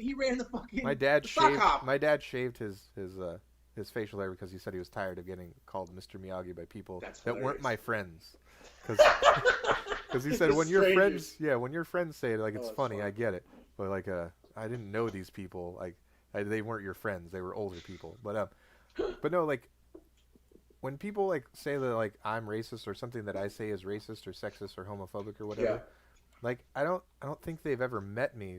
Like that No. story that you That's, described. yes, when me and Mike met the dude, Yeah. I wish I remembered who the guy was, bro. Truthfully, I do too, wish- because I would so I like could to call meet him them. out. I would just like to meet them. But if you've ever See, met they me, were so like, and you know how it is at Prop. Who Yeah. knows what we were getting to that Yeah. night? But like, I just remember being like, Mike, corroborate this, please. Like, and Mike being like, Yeah. ha! You know the Yeah. fucking like explosion Yeah. laugh of Morrison. Yeah, yeah, It's yeah. my favorite sounds in life. As much as I love hearing that man sing, when he fucking his genuine bah! laugh. That's Yes, it's that's what. the richest. once it's again. the richest laugh. David Salary has that same like. I love that guy. I Volume. really want to. I got a million more questions about gayness to ask. But I mean, I really he's here. Here's something about David.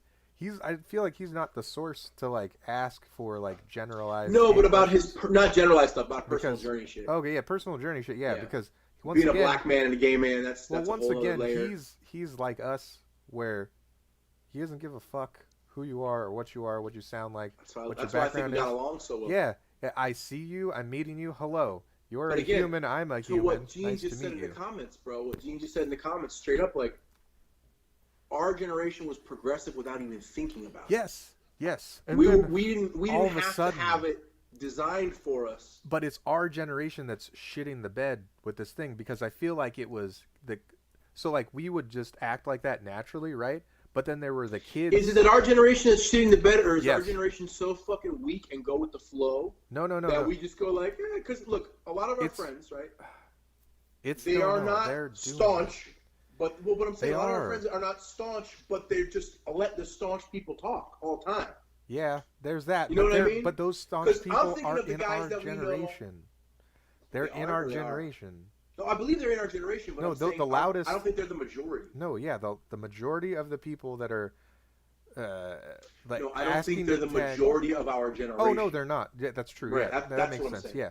No, that we are just the fucking rollovers, because we never dealt with this, and if somebody we just assume like, oh, if somebody says it's a problem, it must be a problem, because like we were growing up our whole lives like, well, if there was a problem, we came together. We were also the generation that pre-internet were like, yo, Richard Gere put a gerbil up his ass, and Rod Stewart had to get a bunch of cum pumped out of his guts. Yeah. And we all were like, whoa. Yeah, Instead yeah. of like, what? Yeah. Like, so how do you know? Yeah, who yeah. Who figured that out? We're that generation that just corroborates bullshit from day one. Yeah. Because it's exciting and fun and interesting, because we're a pre-internet generation, and you couldn't just watch somebody get a foot put up their asshole on a Wednesday afternoon, or watch somebody fuck a bedpost. Yeah. So I think that's part of it too. We're not desensitized, right? Like this generation after us is. So when stuff is supposed to be fucked up, or I mean, you know, we're not normal people. We're outliers in many cases. Yeah. Talking about fucking plebes. And that's the other thing too. I'm tired of acting like everybody's smart and everybody's good and everybody understands everything. We've dumbed shit down to the lowest common denominator so fucking much that now the point of origin for everything is retarded. Yeah. And I don't give a fuck who thinks that's a hate word, because I've never heard anybody who's actually retarded. Like, I don't know anybody who's retarded. I just know people who have different syndromes that they're affected by. A retarded person is just a regular person who's fucking stupid and stunted and arrested in their mental development. Well, you're using it in the term. I'm using the Webster fucking dictionary fucking terminology, because I had to read the Webster dictionary in fucking junior high because I was a bad kid. And I got caught with porn in my fucking reading books. So that's the other thing too. These outliers, the majority, the loud minority. I'm sorry, in our generation, they're like literally trying to rewrite the dictionary to fit their feelings, and that's. Listen, man, I like the idea though of allowing so much that they have no recourse but to be hoisted by their own petard. Yeah, hang so themselves. But I think that's what's going to happen. They eat themselves all the time. I mean, that happens a lot, but then like you get, I don't know, like a dictator of it. I'm not saying that that's going to be good, Hitler. But I'm also saying that I've played a lot of Fallout, and that I'm ready. I know. And I know you're always ready for that. I just don't. I'm going to put my kid on my back, and my dog is going to walk next to me. I'm going to shoot fucking rad roaches and shit. I don't care. I'm not. See, that's the thing. I come from people who my whole life were telling me how easy the bottom can drop out, right? I come from a life of being told that, like, this isn't real. This is an anomaly. All this safety is fake. It's bullshit. So get your mind right and be ready to die a horrible death, because we're all gonna. It's not. Whether it's in a hospital bed or whether it's on the fucking street, it's all gonna suck. So, like, have fun, enjoy yourself, whatever you enjoy. And I understand that you think that that's the thing, but it's really not, because we're not close to, as much as you want us to be close to Fallout. It's not that I want us to be, my friend. You're like, I'm ready. I have a child. I'm ready. I want my daughter to have a nice life, bro. Listen, you know when Fallout might happen, like when Biden and Harris win, bro. No. If they win. No, that's a different doomsday. If they win, they're going to promote a race war. So first thing, if the Democrats win, we're also more than likely going to be in a resource war with China sooner than later. First thing, Gene said, our generation grew up into two main groups: the empathetic and the apathetic. Those who don't care and those who care too much, which is very accurate and goes along the lines with what you're talking about. So here's the reason why, here's when it'll probably go. Like, I think I'm so empathetic, I fucking become apathetic. Yeah, at this point. Yeah, exactly. But I think I'm tired of feeling what assholes are feeling. That's what happens. That's the symptom. Again, because we're allowing the lowest common denominator to have a voice. Yeah. Your daughter and my son, like that generation, are probably going to live to be over 100, right? Yeah. Because that's just the general medical advancement. As long as we don't fuck everything up. Yeah. No, we won't. That'll be fine. So they will if we have a super volcano go off for a fucking asteroidal impact, who knows? So there's actually ways that they're stopping that, but that's different. I know that you're waiting for.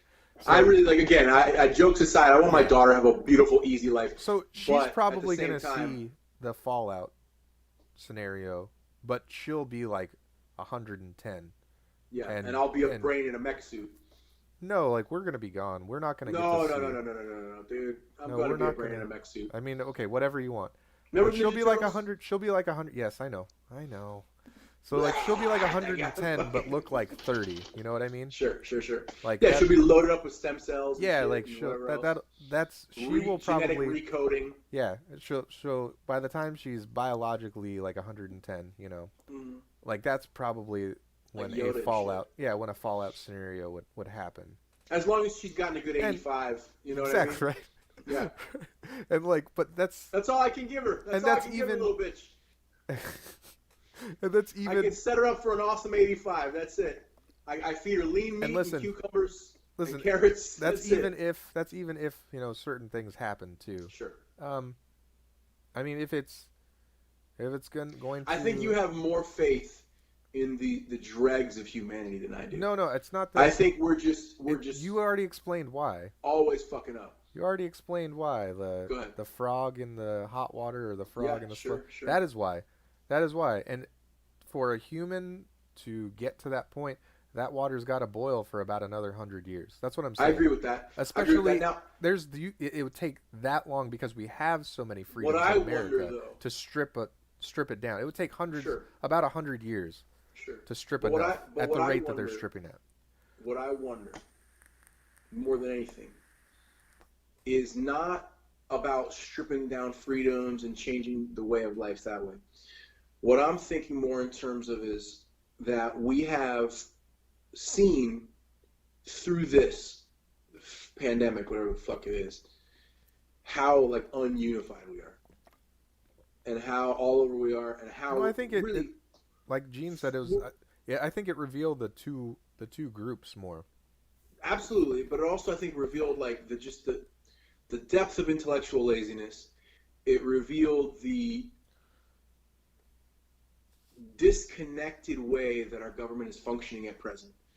And I really believe that we are a series of events, and again, it has to be a series of events that falls specifically to make it happen. But I think we're only ever something fucking up from things getting bad.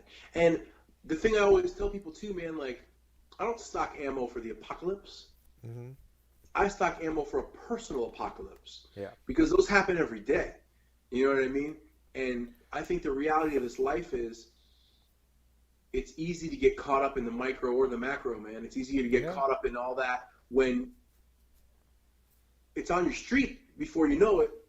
And it doesn't have to be that the bombs went off and everybody went crazy. It just has to be that somebody went crazy in your fucking block. Yeah. You know what I mean? And that's where we're at. Where we're at is that every day, like our density of population is so much so that every day people snap. Yeah. People fucking pop. Yeah. Absolutely. And that's what I'm talking about. Like when I'm talking about the big explosion, man, I'm talking about your life, in my life, in our whatever. Mm-hmm. And I think it's one of those things that we overlook over and over again when we aggrandize all this political shit or whatever. Yeah. At the end of the day, the likelihood that these people's decisions are going to touch us, like you said, like there's a time frame that it takes the stuff Obama time. did is not going to happen, not going to really take its full effect until 2-3 more presidents. You know yeah, what I mean? exactly. So forth. So I think the reality isn't be ready mentally for like that to destroy things. Yeah. But I think it's one of those things where like it's always falling apart, and it's always been falling apart, and we're these fucking stupid apes that want to just act like we're not. Once again, why I think Trump is going to get shot is because I always said he would be the best president if he did nothing, right? Sure. And he has done nothing for months in a row, which already makes him one of the top presidents just for not contributing, to the system. Right. Like he vetoed everything that came through from Congress and made no executive orders and golfed for like 2 months. And I'm like, that's the best. That's the best guy so far. Like he didn't take any laws away, or he didn't take any freedoms away. No one's droning anything. Yeah, like he didn't bomb anybody. He didn't sign shit. He just golfed for 2 months straight. Like, and people like get on him for that. I'm like, no, that's the best. That's gonna be the best guy. It's so fucking boring. Yeah, it's boring shit. Go on. So fuck, I was gonna say something else. Oh yeah. So what really? That was just a random Trump thought. And he might. And I don't have those. And like he's never gonna. Well, I'm saying, and if he keeps trying to get rid of lobbyists, right, and keeps trying to like defund Congress, and keeps trying to make them more accountable to their constituents, he's gonna fucking die. That's just the truth of politics in America. But well, that's the thing. Here's the other truth of politics in America, bro. People like posting memes that are funny and shit, and like regardless of what I know this now, no matter what I post. I love funny memes from the left and the right. Or right, exactly. Exactly. That's what I love about I fucking love that shit. I'll post Trump memes all day. Did you see the one I posted today about the McRib? I didn't. There were so many.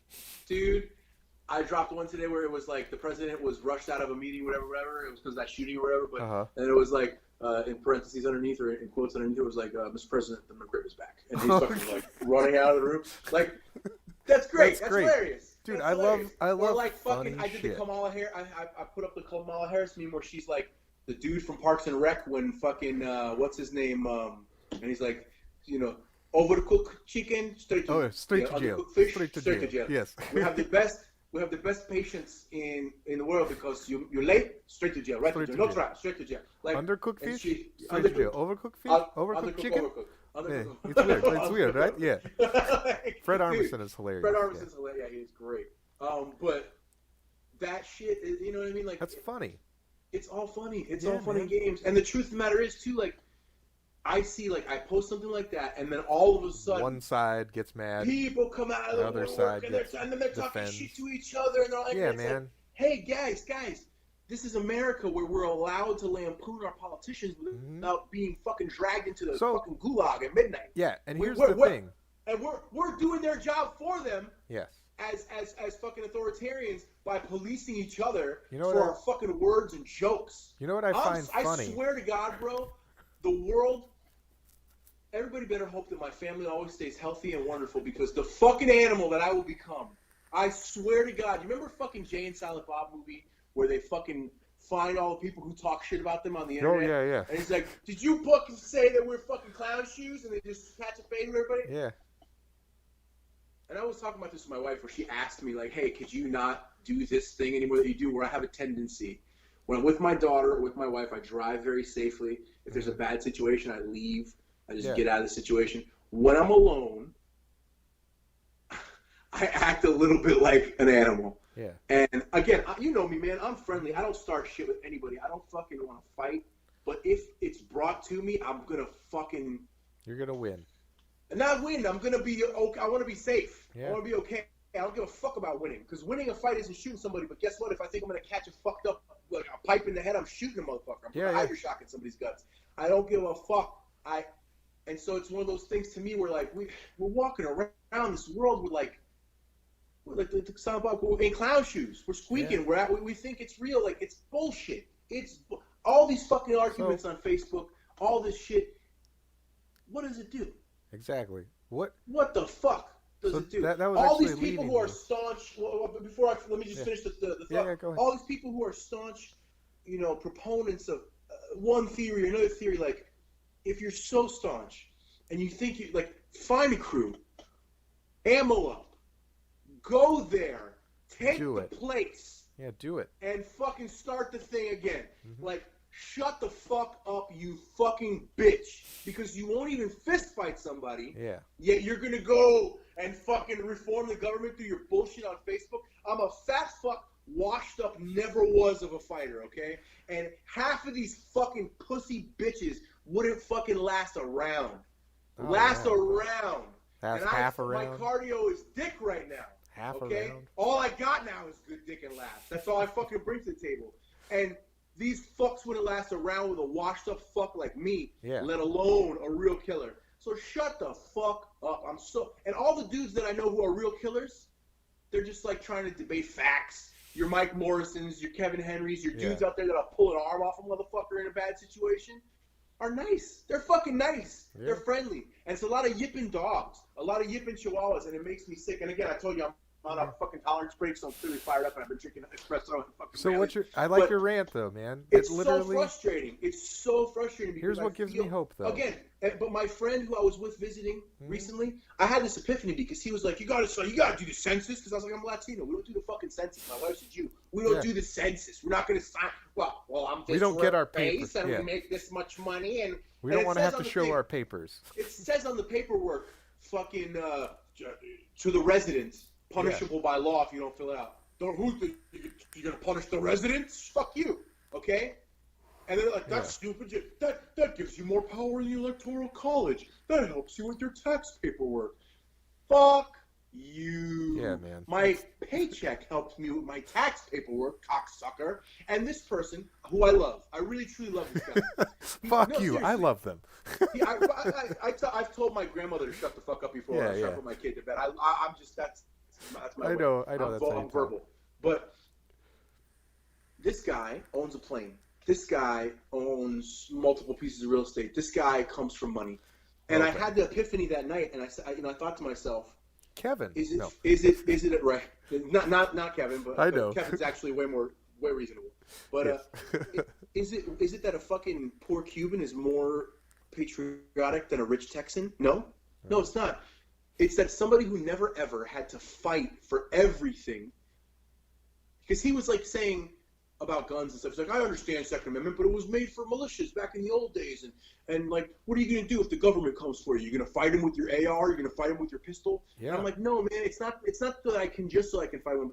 So it's that me and everybody else can fight them with their pistol, and then it's also, even if they take me, they gotta lose a couple to do it. Okay, well, it's not without consequence. Yeah. Also, we are not helpless. Mm-hmm. That's the idea. And he was like, well, if the government was coming for me, I would just say, well, I had a good life, I'm gonna die. Well, you know what? Maybe it's easy to say that when you've played with cheat codes your whole fucking life. Yeah. And I've had to claw. I'm the son of a dead mother and a refugee father, and I had to fucking fight the whole way up.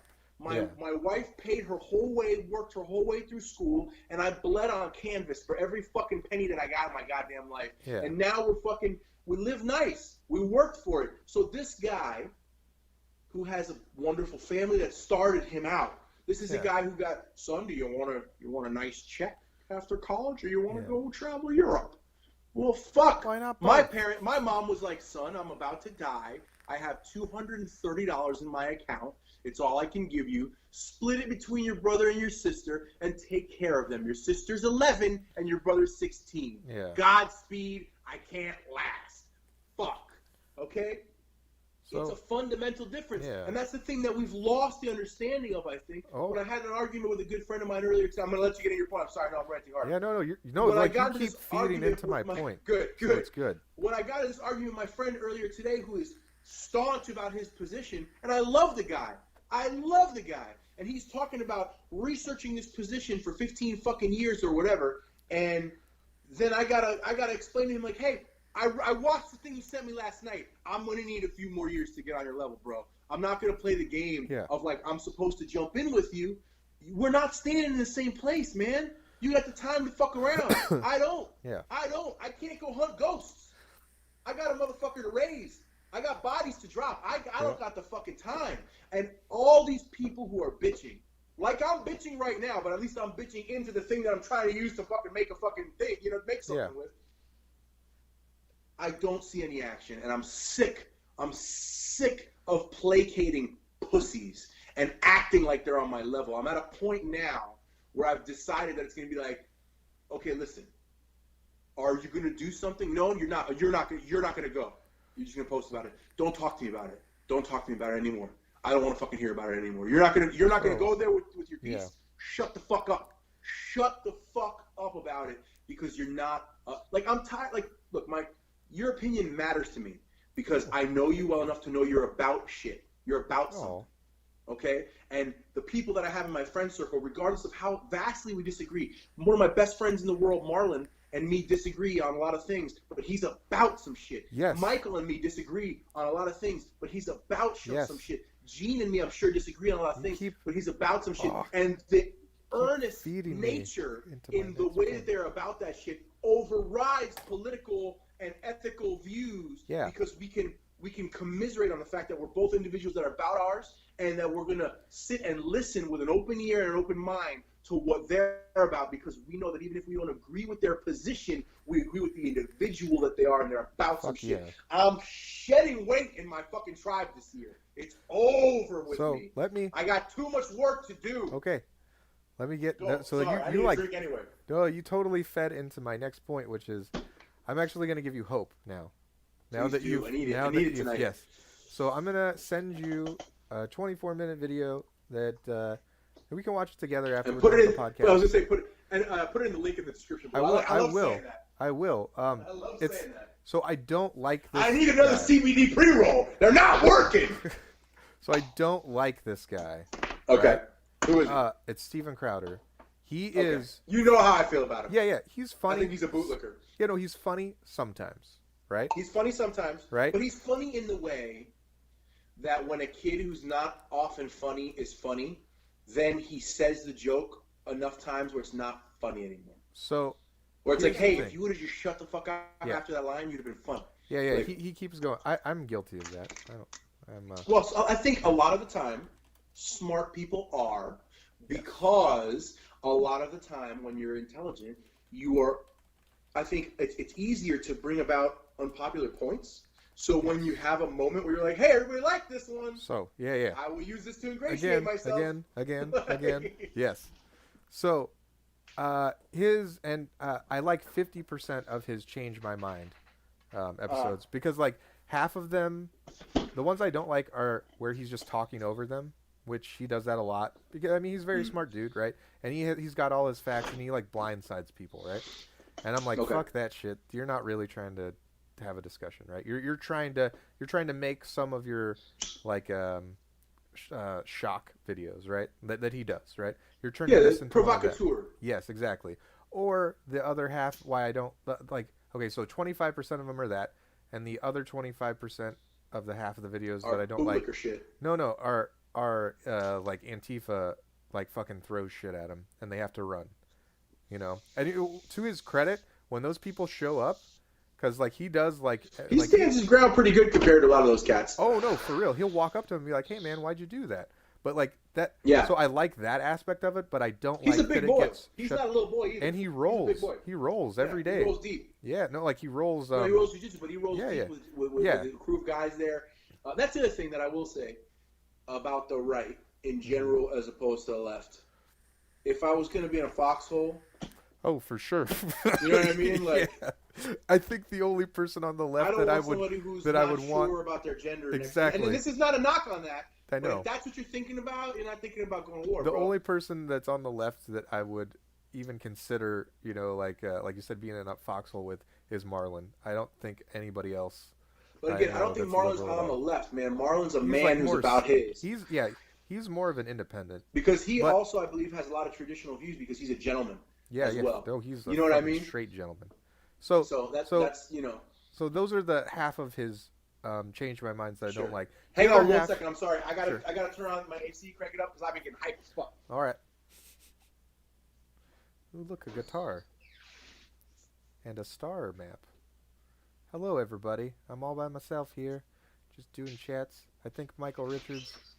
I think I know you. I think you're on my Facebook. I think we're gonna offer you a show soon on our channel. Talking to Gene? I'm talking to this guy that commented. His name is Michael Richards, which obviously isn't Michael Richards.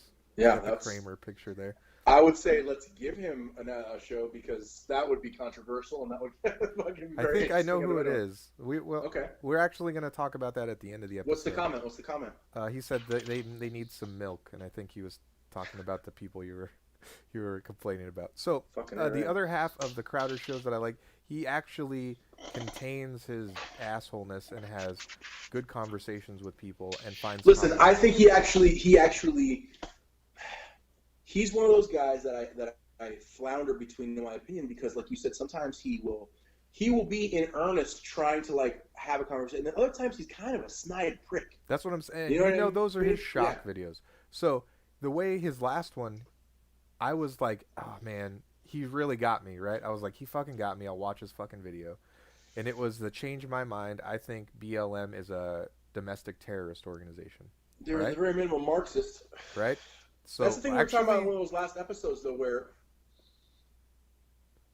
we have to understand that to the average person, the organization and the movement... This is where I'm going. No, this is where I'm going. Go ahead. So please do. He got a black woman on there who saw the charter of BLM, the main BLM, and she's like, oh, a lot of this is bad. Yeah, you're right. Well, and again, like, and you then, want to talk about marginalization of people, dude, got black men... That was the next The way that they're... Go ahead. That was the next person. So, so check it out. So, he got to the anyway, black men are the most unfairly treated because everybody demonizes them or fetishizes them. Literally, and that's what they lose their humanity because of that bullshit. Literally, Crowder was saying that type of stuff. Yeah. Which I was like, well, cool. it's true. That's true. Yeah. So that's what I liked about this one. When you talk about like stuff like in the charter where they talk about, you know, dismantling the Western family. The family, that was his main argument against You go back to Good Times. Do you remember the show Good Times? Yeah, we talked about this. Yeah. Okay. In that show, they literally dismantled a strong black male figure who had struggles and depth, and he emoted. He showed you that he could be a strong, intelligent man and also have frailty. You might as well be quoting the video that I'm... The last episode? No, the video of Crowder that I'm saying. He talked about this too. But again, and that's one of those things.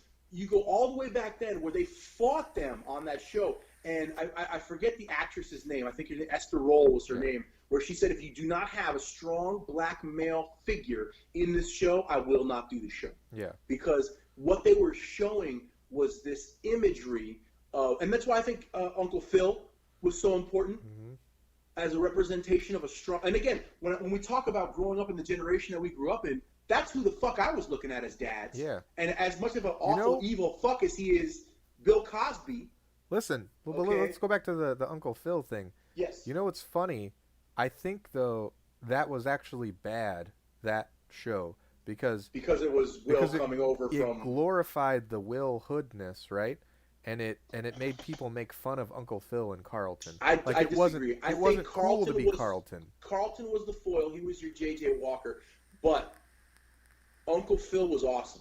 Uncle Phil was an activist in his youth. I think Uncle it backfired. Phil was a highly educated guy. Well, maybe he was supposed to be. I think it was supposed to be like that, but I think it backfired. You're right. James Avery was such a powerful actor and a powerful man just through his size and his voice, like the depth and power in his voice and the emotion that he brought to the table. Mm-hmm. He was a guy that you couldn't help but have respect for in the way that he portrayed that character. And may he rest in peace, because looking like, you know, my pop wasn't around all the time. My stepdad was a fucking tramp. Mm-hmm. So, like, looking at that guy, and also, too, as a big boy, you look at that guy and it's like, oh, he was, like, the man. There was great episodes where it was like, oh, people were trying to punk him because he's, like, you know, white collar. Yeah. And he's like, hey, motherfucker, like, don't forget where the fuck I'm from. Like, I fucking came from the same place as my nephew. I came from that same grit. Yeah. Like, what's up? Yep. And so, like, those figures, man, where are they now? Like, we talk about how it's been bad or whatever. Like, where's there a positive black, like, male on television now? Or where are we finding that now? I don't see it. Maybe because I'm not watching network TV and shit like that. But I don't see it. I don't see that strength. I don't see that strong man. We had Martin. Yes. We had Martin. We had that. Martin was the shit. And not only was Martin the shit, Martin's squad of guys was men. Tommy and his, you know what I'm saying? Like, hanging with Mr. Cooper. Hanging with Mr. Cooper, Mark Curry. You see what I'm saying? So, like, where now? Why are we racist? Yeah. Those were my dudes on TGIF. Right? So, you know what I'm saying? So the Crowder changed my mind that BLM is a terrorist organization. Like, so they came to the common ground, like you were saying, where the movement saying Black Lives Matter, he's like, yeah, I totally support that. And like the first woman that he talked to, or the woman that he talked to first, She was like, yeah, I totally like. They came to that common ground. They had a lot of common ground, right? Which is like I said, that's one of the things I like about I when love to see that in general. Yeah. they had so much common ground, and like people were kind of like being. This is one thing I do like about him. No matter if it's a shock video or not, if somebody in the crowd is like fucking with the person that he's talking to, he gets all bro. Like regardless if they're on his side, he'll be like, "Hey guys, shut the fuck up." She's trying to like people were trying to take pictures of her, and he was like, "Hey, creepy guy, stop taking pictures of her. Like she doesn't want to be filmed. Like they even blurred out her face like for the episode too. Like that's I like that he was very respectful. Yes, they found a lot of common ground. Yeah, like he actually they follow the letter of the law. Like if you don't consent, like it's cool. Like but he still wants to have the conversation with you, which is nice. Yeah. The next guy was actually one of the guys that he said, I don't know if it's true, but he said he was like one of the guys leading some of the peaceful protests in the streets of Austin, right? And it was a black guy, and you know they both the guy started like platituding towards Crowder, and Crowder's like, I understand these things and I totally agree with them, but this is the question I asked, right? And by the end, like they were so much on the same page, where the guy was like, yeah, man, I don't agree with all this stuff that the head BLM. He's like, I'm for. And again, which is most people. This is why I'm saying this should give you hope. This is most people. And that's what they both, and that's what he got through to Crowder. He was like, listen, man. We've talked about it before, too. Like, we get bogged down. And again, it's like the burden of knowledge. You know what I mean? The burden of understanding, whatever you want to call it. Like, we get bogged down with the idea that, like, no, this is a group that has, like, an actual agenda politically. And there's money involved and all that shit. But the average person who, like I said, people just want to be heard and valued. And there is a section of our community that doesn't feel that way. Regardless of statistics, we need to take heed in that. Yeah. Because no matter how small that piece of that community is, they're us and we're them. And if we don't at least say, hey, it's clear you feel a certain way and we need to discuss it. Yeah. If we need to give that. And that's the problem that I see. With the whole idea of like all lives matter, whatever, like, listen, it's all a crock of shit. I've said it before. So if you can't find a judge, about that. It doesn't matter. They talked about that. The last guy that Crowder. I'm trying to get judge money. Yeah, they didn't talk about that, but they actually, that was one of their common ground things where Steven Crowder is like, I will say Black Lives Matter, but I will also say like Native American lives matter. You know, like. And Latino lives matter, and he's like, I'm not gonna say like white lives matter, but then the black guy was like, but white lives matter too. Like they got to that point where they were both there's saying an that. Old, like it was great. There's an old proverb or story, whatever anecdote, where it was like hell and heaven were the exact same place. People sitting on these stilted tables, and in the midst of them on a stilted dining table, there were a massive feast. The people in heaven were all plump and healthy and happy and eating. The people in hell were starving and they couldn't eat any of the wonderful food. They were all given the same utensils, extra long chopsticks. The difference was that the people in hell were trying to take the chopsticks and feed themselves, and the people in heaven were taking the chopsticks and feeding each other. If we as white people or white-skinned people or Latino people or Asian people can say black people matter to us, and black people can say white people matter to us or whatever, or we can let go of the bullshit identities, okay, and say like we matter to each other. Like my friends that are black, my friends that are white, we never think about it. Yeah, no, I don't talk about that shit. I just love those guys because of who they are, regardless of what fucking color scheme. You know what I'm saying? Like, it's just like we go back to the video game thing. You can pick the tints of your fucking guy. Yeah. You can pick his powers. And this is just a game where you didn't get to pick at the character generation. You hit random. That's it. That's all it is. And you know what? If we could just gain a little bit of appreciation for each other's perspectives, as far as like, most white people freak out about Black Lives Matter because it's like, I'm not right. It's usually coming from the opposite thing of like, I'm not racist and you can't say I'm racist and you can't make me say I'm racist. And the because extremism they're not. is pulling people in all this division. Yeah. Most white people I know, bro, when they find out I'm Cuban, they're like so excited to have an ethnic friend. It's so funny. It's adorable. It really is. Yeah, it's and super adorable. But see, here's the difference. Honestly, and how here's the excited difference. was I to talk to David? Oh, how excited was I? Exactly. Because I so don't here's the have difference. The treat of talking to somebody gay that often. Yeah. Seriously, I don't so get here's that the perspective difference. often. Here's the difference between how we act and people that are receptive to that, like you, all right, or David, right? Or anybody, anybody in our circle. Anybody that's receptive to that. I wouldn't say everybody in our circle, but like most people. The people that are really the real, like you know what I'm the talking inner about. circle. Yes, the real one. The one that I'll call my friends. Yes. The people that I would break bread with my family. Yes. So we're receptive to that, like, oh, that's cool. Like, yeah, hey man, that's nice that they're there. Yeah. We can see that it's a positive thing.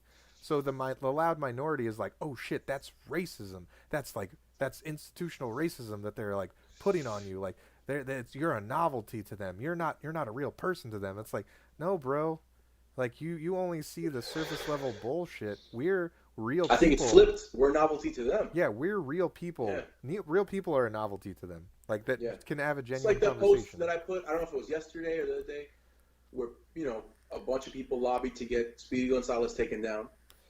Yeah. And then Latinos were like, hey, what the fuck? Yeah, that's our guy. For years, not just our guy, bro. For years, that was our only guy. Yeah, that's our only guy for a while. Yeah. The first time that I heard my name on television was his cousin ever was Slowpoke Rodriguez. He had a fucking Slowpoke Rodriguez back a gun. Okay? And it was the first time I ever heard my name on TV. It was the first time I ever realized Rodriguez could be on TV, bro. So it goes back to like the Aunt Jemima and Uncle Ben and whatever. The Redskins. Dude, I know a lot of Native American people, and they are reaching out to me. They're like, you're fucking right, man. Like, because a lot of the Native American people I know are like my age, so they're like our age, right? So they're like, you said, they're like lazier, like similar mentality, like sure. Whatever. It's not gonna affect me. This whole SJW loudest people crap, right? Like, and now they're like, hey man, it finally affected me because they don't live in Kansas City, like, or Washington, right? Right. None of the people I know, none of the Native American people I know live in Washington to say that that's their team. But because they're the Redskins, that's their fucking team, right? Like, yes, you don't understand. Yes, if you had the Miami Cubans, I'd be into it. Yeah, right? You don't understand. When I say Yeah. They're into it. It's not. It's like the people that are from Boston that have a room that's dedicated to the Patriots. Sure. Native Americans that are fans of football have a room dedicated to the Redskins.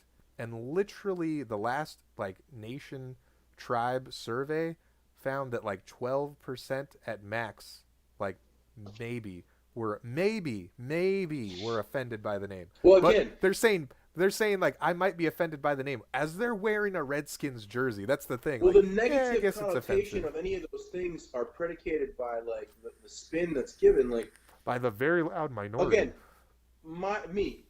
just me. I can't speak for anybody else, right? Fuck. Yeah. Aunt Jemima. All I ever thought about Aunt Jemima was that lady makes pancake syrup. Yeah. She was a real person. She was a real person too. But aside from her the reality of Aunt Jemima, I never thought any racial shit about Aunt Jemima. No. The fact that she was black, to me, as a normal fucking guy, completely coincidental. Yeah. She makes pancake syrup. That's it. A funny. That's it. I hate to promote TikTok because they spy on you. But yeah, our phones. Like everything. Yeah. Yeah. But hey, wiretap, how do I make pancakes? Isn't that the meme? Yeah. There was a good thing on TikTok that I saw about that. It's so all of you white SJWs that are complaining about all these racist people, a racist, what are they? And then you talk about white SJWs. Racist. You want to talk about BLM? Oh, go ahead. Sorry. Getting hijacked. That's who hijacked that shit through these riots and shit. No. Yeah, they definitely did. Yeah, but which I want to go back to the Steven Crowder video with that too. But the guy was saying you took away all of the ethnic. What the fuck are they? They're mascots or whatever. Mm-hmm. of these things, and what you've effectively done is whitewash the entire marketing Yeah, they get rid campaign. of Fighting Irish, didn't Yeah, they? no, exactly. That's the whole thing. Like now on any There's product, a fucking leprechaun. but listen, doing this. listen, on any product now, Yeah, there's it's all white no, people. it's all white people. Yeah, it's all white people. So in what you've effectively done is whitewash the entire advertising. Well, wouldn't of it be food. interesting if you were trying to start a race war? The next step could be like, hey, we got no all this racism now. Yeah, There's no black people. that's now. What is that going to be? Is that going to be the next thing? But Well, that's what I'm saying though. Uncle Ben, he just made rice. He made rice. He had a rice farm. that was I a don't real know. guy. That was a real guy. Again, aside from the reality of the history of those individuals, Well, no, as a normal fucking asshole, all I thought was, this is a rice guy. No, he makes rice. It's important that those were real people because. I'm not saying it's not. No. It's important to the I'm just argument representing against. the general dopey thought. Yeah, but it's that important. I and every other It's normal important asshole in the has. argument against getting rid of them because Mhm. the way They actually historically meant something. well, they're like Aunt Jemima was the first black spokesperson. That's what it is. Black spokesperson for a company. See, and that's before people were mascots and shit. That's Yeah. like before She Charlie was Tuna and Tony the Tiger. She was a real person that was paid very well, and she was actually somebody that worked for the company. What was the other one that they got rid of recently too? The Butter Girl. The Land O'Lakes lady. Yeah. Once again, But Native Americans Swiss mad Miss. about that. Swiss Miss still chilling. Yeah, that's what I on say. They pudding. whitewashed it all. Little Debbie's still out there chilling. Damn it! You kicking said it. something that I wanted to talk about with Crowder. Oh. It was something positive, like about how another thing that hijacked the actual movement and Oh, spirit yeah. of Black Lives So- Matter was a bunch of fucking white kids Mhm. with anarchy tattoos. So they- and fucking failed punk rock bands. The who fucking original run around title- breaking shit and throwing bricks. yeah. So the original title of that episode was Antifa's terrorist organization. And Yeah, then- changed my mind. Yeah, and then they pulled it away, and it's like actually they're like to get it more controversial, right? To I'll tell get you more what, man. people to talk to them, they switched out Antifa for BLM. That's it. I'm on the fence, about a lot because I'm thinking and constantly changing my mind. But Yeah. the idea that like if you don't have a pussy, you should shut the fuck up about abortion. If you're not black, you should shut the fuck up about some black shit. If you're not a spick, Yeah. you should shut the fuck up about some spick shit. I think it's kind of applicable, man. Like the idea that like everybody gets to say, really, everybody. Well, no, I Come on, so man. I don't think that is a cut and dry thing, right? No, I Like- don't think it is either, but I think there's something to No, there. the idea Yes, that no, the it people makes who in a sense. community should Yes. have the say of that community. Yes. You know what I mean? They should be the predominant voices heard about that Yes. community. However, So, like, to me, the issue is the Antifa and the SJW people are taking that and like bringing it to you, whereas like Yeah. you would say like, oh, I don't have an opinion on this. They're like, well, now you're not supposed to have an opinion on it, and I'm going to shove it in your face, and then Sure. you have to just be quiet while I'm shoving your face in the dirt. That's Sure. like no, well it's now a you're fucked shoving, methodology. yeah, now you're shoving my Well, face in the dirt, It so creates now I have instant to. pushback. Yeah. Instant pushback. Yes. Yeah, well, Instant and defense. And the whole thing is, I understand that's what it is, so I don't give them what they want.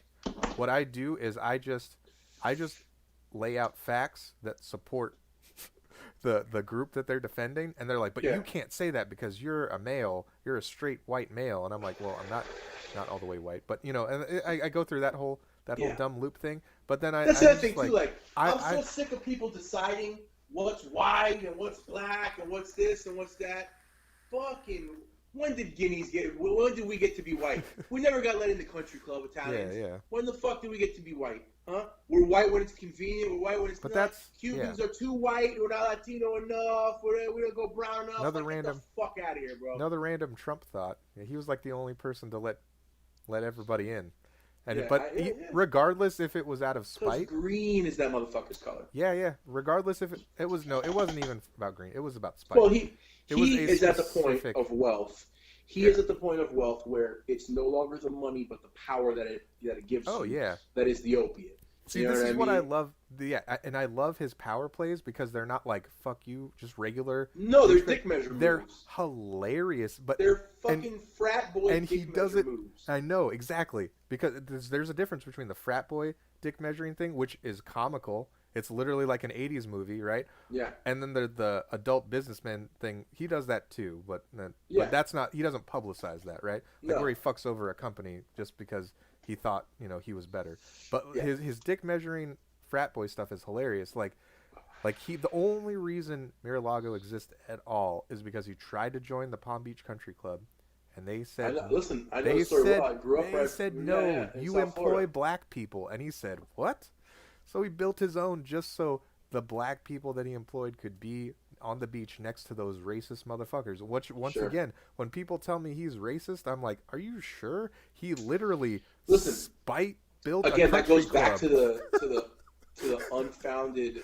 so people of color could be on Palm Beach Island. Again, that goes back to the unfounded stuff about the Trump hate. It's like, yeah, man. Call him classist all day. Oh yeah, for sure. Listen, if you can't invest 100%. $1 million, that guy don't got nothing to say. Exactly. Like, that's really what it comes down to. Like, but when you want to talk about racial shit, like that dude floated Mike Tyson when he got out of lockup, man. Like, but not because Mike Tyson was some wonderful black figure, but because he could make that money back. Yeah. He could get that back. And that's the thing that I'm so sick of. Like, everybody wants to talk about the racial this, the racial that, Obama, Let's Trump. talk about, it's the bag, man. It's man. money. Where's the money, honey? Let's talk about. We all want to act like it's some kind of. Mike Tyson should be the #1 example of why absolutely he's not a racist, because that is absolutely. the sweetest he came man out of lockup on a rape beef. And let me tell you something else. That was a bullshit rape beef, but that's a whole other fucking podcast. Yes. But we that is actually a specific podcast. Really, we need to have that one with Marlon talking about Mike. Talking about Iron Mike. Like, but that should be the thing. That's the sweetest man on the planet. Yeah. And the most honest man. And he's the sweetest man on the planet after a life of being tempered by fire. Exactly. Yeah.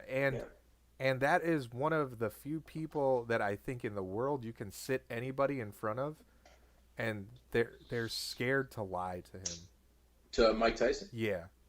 I don't even know if it's a scared to lie to him thing, but I think there's a. Well, like it's a mix of his. You're talking to like a velociraptor that's intelligent enough to speak to you, but he's super nice. But you know Chris, who we've had on the show, Chris Powell. Yeah. Chris Howell. I always say Powell for some reason, but Chris Howell. He's just a great dude. We've been writing some fun tunes together and stuff over the course of the past couple of years. I saw your video. And we did a little cover shit the other day. That was like actually a couple weeks ago when he posted the other day. But I was in a band with him, and they were all super nice guys, man. But they were just not as ambitious as he and I were as far as like originals and stuff, so it didn't work out. But one of the guys in that band was like, kind of a meathead, good guy, great guy, frankly, but kind of a meathead and like a thick boy, and like, I guess he was like, he felt like he was the tough guy of that crew. Whatever. You know me, I'm not like as much shit as I talk on this show because I get impassioned and frustrated. I don't act like that in the world. No, you know what I mean? You do not. And can verify. One day we had a band meeting at my house, and in my house I have a pretty, larger than normal boxing gym in my basement because that was my life for a long time. Yeah. And those guys came over, and when people see that, it's like, oh, this is like, like a serious gym. Like this guy must be serious about this because it's a serious gym. And then also, when it's a group of dudes, it's inevitable, and there's like heavy bags and shit hanging. Like people start fucking around. You know what I mean? And I showed them stuff on the bag, and a couple of different things. And the relationship between me and that guy changed very much because he saw directly what I was. You were the guy. But I never tried to be, right? Like. Yeah. So it's one of those things where, like, we've all seen what Mike Tyson can do to the best at what he does. Yes. Okay? He can take somebody like Trevor Burbick or Larry Holmes and have them floundering and sprawling across the canvas in seconds with precision, speed, and vicious power. So where there is this idea that we are these perfect like beings where we can see the beauty in everybody, meritocracy still exists, and that's the ultimate meritocracy, especially in the world of man. Yes. In the world of man, fire decides. Well, that's Just what like I'm saying. I was telling that friend of mine that I was having an argument the other night. I think earlier today. I think it reminded him that I love the guy. Yeah. Where we were talking about, he mentioned his penchant for defending his friends online. And I said, motherfucker, I've come and defended you in person. Yeah. I've shown up at your house with a gun and my body and my flesh to put on the line for your fucking defense. And again, we apologize, and it was a great apology and all that. Yeah. And one of those things where like that's what matters at the end of the day. And when I get so frustrated and impassioned about these people who are doing all this preaching, it's because I know people who got up every day and did the road work to get in the ring, man. I know people who get up every day to go be a part of something greater than themselves in a larger corporation. Like I've brushed up against the kind of will and tenacity and dedication that it takes to achieve a level of greatness, and I know what it smells like. Yeah. I know what it looks like. I know what it feels like to be in its presence. And I'll tell you what, I have whiffs of it in me, but I don't have it wholeheartedly. Yeah. Because I like fun too much. You know what I'm saying? I think that's a part of it. No, I think maybe. what makes like I haven't found that ultimate success yet. Let's call it that. Well, I feel like that's what makes Tyson now like the way he is. Like what I'm saying is like humanity and frailty or whatever. Yeah, man. And I love that now he's doing that whole thing, regardless of how he's doing it, where he looks better than he did when he was like 18. Yeah, man. You know, like my favorite, dude. Yeah, and my favorite, this was before he started training. He made Israel. Honestly, it's made me feel very inspired because I'm considerably overweight, and I've been wanting to lose weight. And this week, I spent a week at the beach with my kid, and we swam every day, and we ate really healthy. We ate a lot of fish. That's a cool way to do it. Well, and it was like. It was a little awakening for me as to like how little I've been doing throughout the quarantine as far as my normal, you know, because I haven't been doing any jiu-jitsu throughout, and part of that's my wife's fear. You know what I mean? She was ill last year, so that's the fine. fear of being ill is like deep. You know, it's fine, but it's also like I'm allowing some of that to like stifle my own. You have a gym in your house.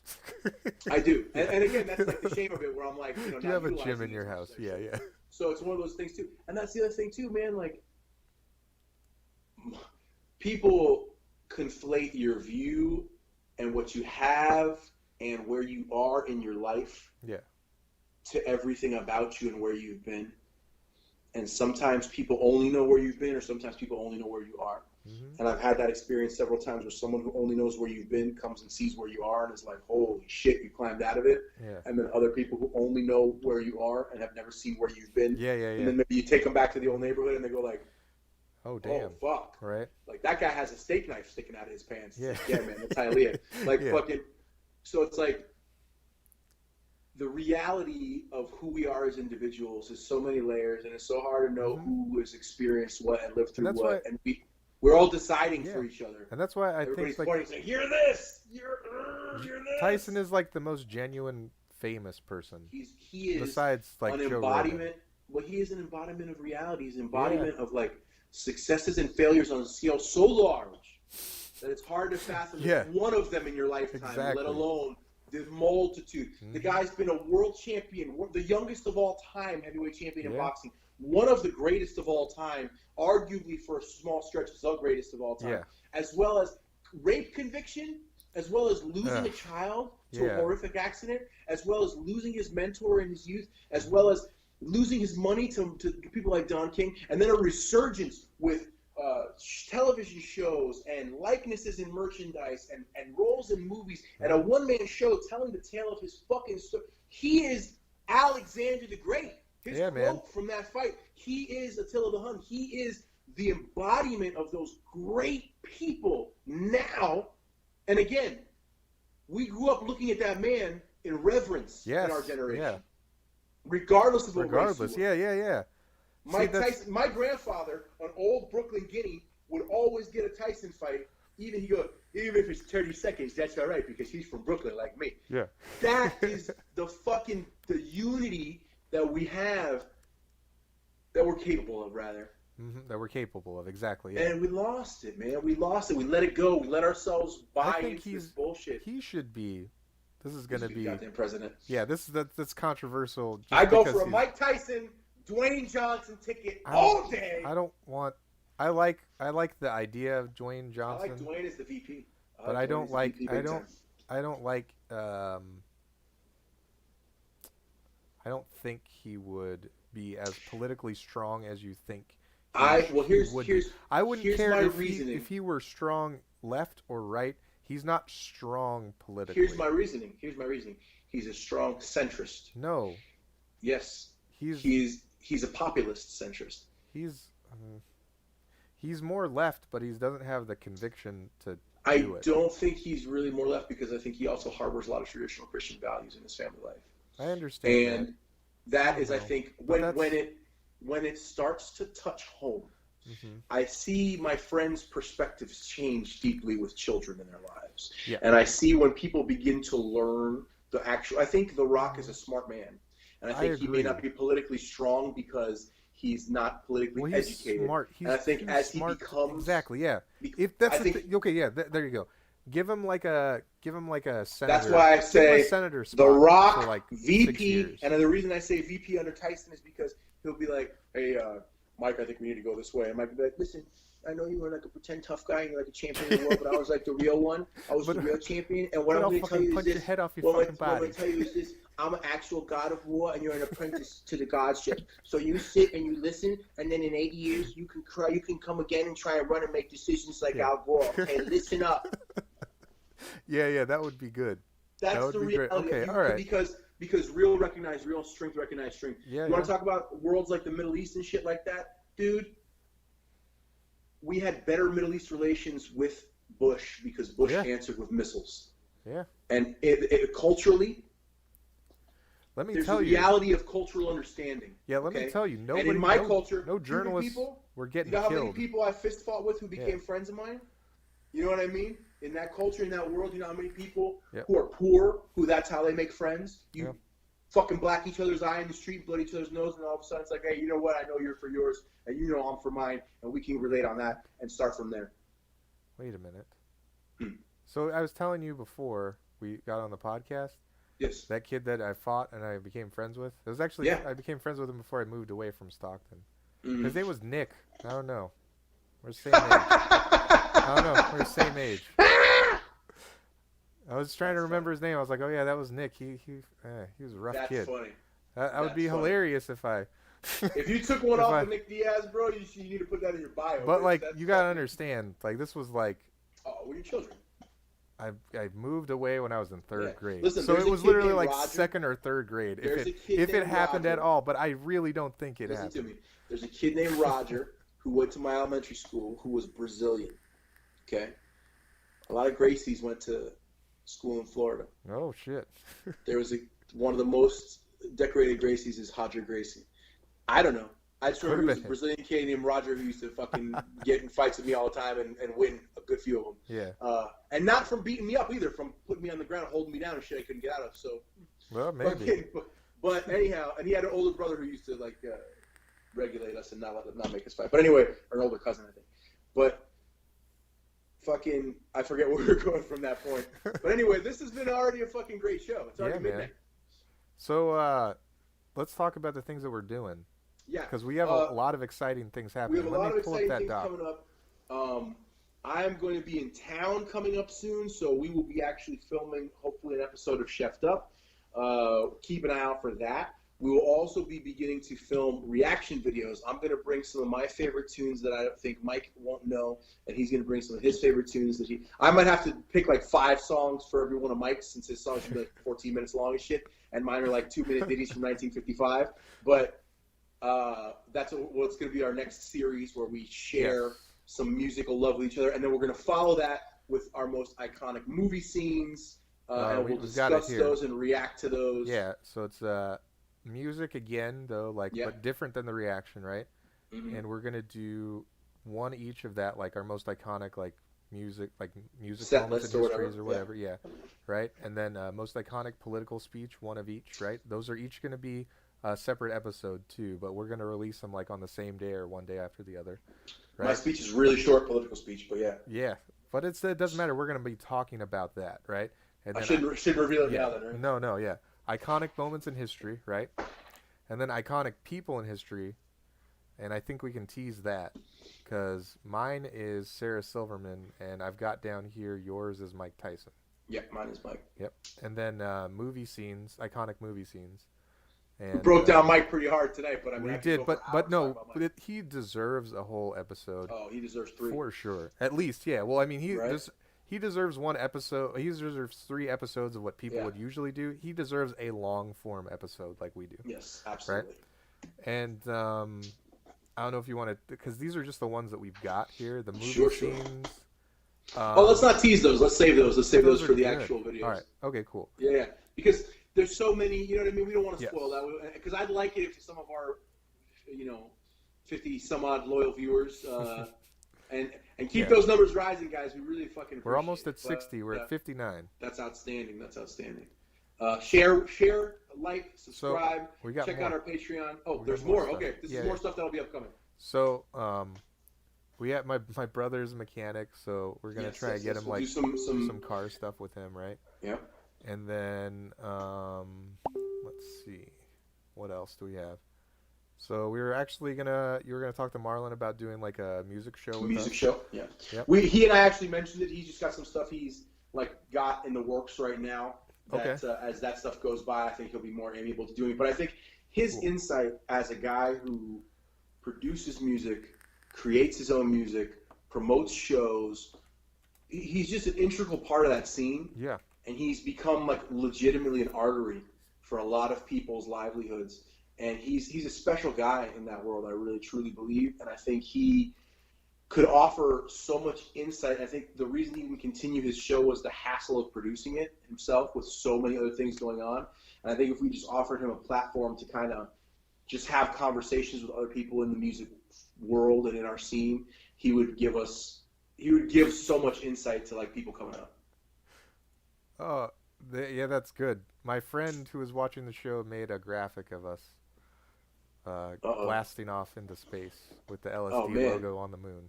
That's funny. You have to send me that. And we're in the rocket ships. You got to send me that. That's awesome. That's pretty awesome. So, but that's the thing we really want to try and get Marlon in here to do some stuff with us. And there's actually kind of like a cool announcement. We're doing a contest where we would like to do one, right? Yes. Because we would like to start a sports show. Yes, we would like to start a sports show on the channel. So if you know anybody that thinks they would do a good sports show, people who have either a depth of knowledge through competition or lifelong love of a particular sport, or have funny takes on it too. Funny takes too, but if you have like for me, if we start doing a sports show, I can obviously give a greater depth of understanding to combat sports. MMA, yeah. So if you have somebody who is and particularly, I got a couple guys in mind that I'm going to reach out to this week. But if you have in mind anybody who has a great understanding of any sport in particular, and I'm talking like curling, cheerleading, darts, whatever the fuck, man. If you have an interest, send it our way. We would like to start a sports show on our channel, and we would like for the individuals who are going to be on that show to join us in a fun contest where the viewers vote as to who gets the spot. And I think it will provide us all a lot of fun and joy. I do too. To go through that process. So, and I'm going to give you the breakdown of how it's going to go. Once we get our people, and that's the other thing too. Like, if you want to do a one-man show, it's got to be like really good. You got to produce it a lot. You got to have guests on it. We're talking about teams. Yeah, we would enjoy at least 2 people to do the show. I think 3 max would be good though. I mean, if you can really produce it with like 4 people, then that's great. That's we cool. just don't want too much crosstalk. We do enough of that with 2. Yes. So what we're going to do is once we get all those people together on their teams and everything, we're going to have, let's just say example, we get 3 teams of people, right?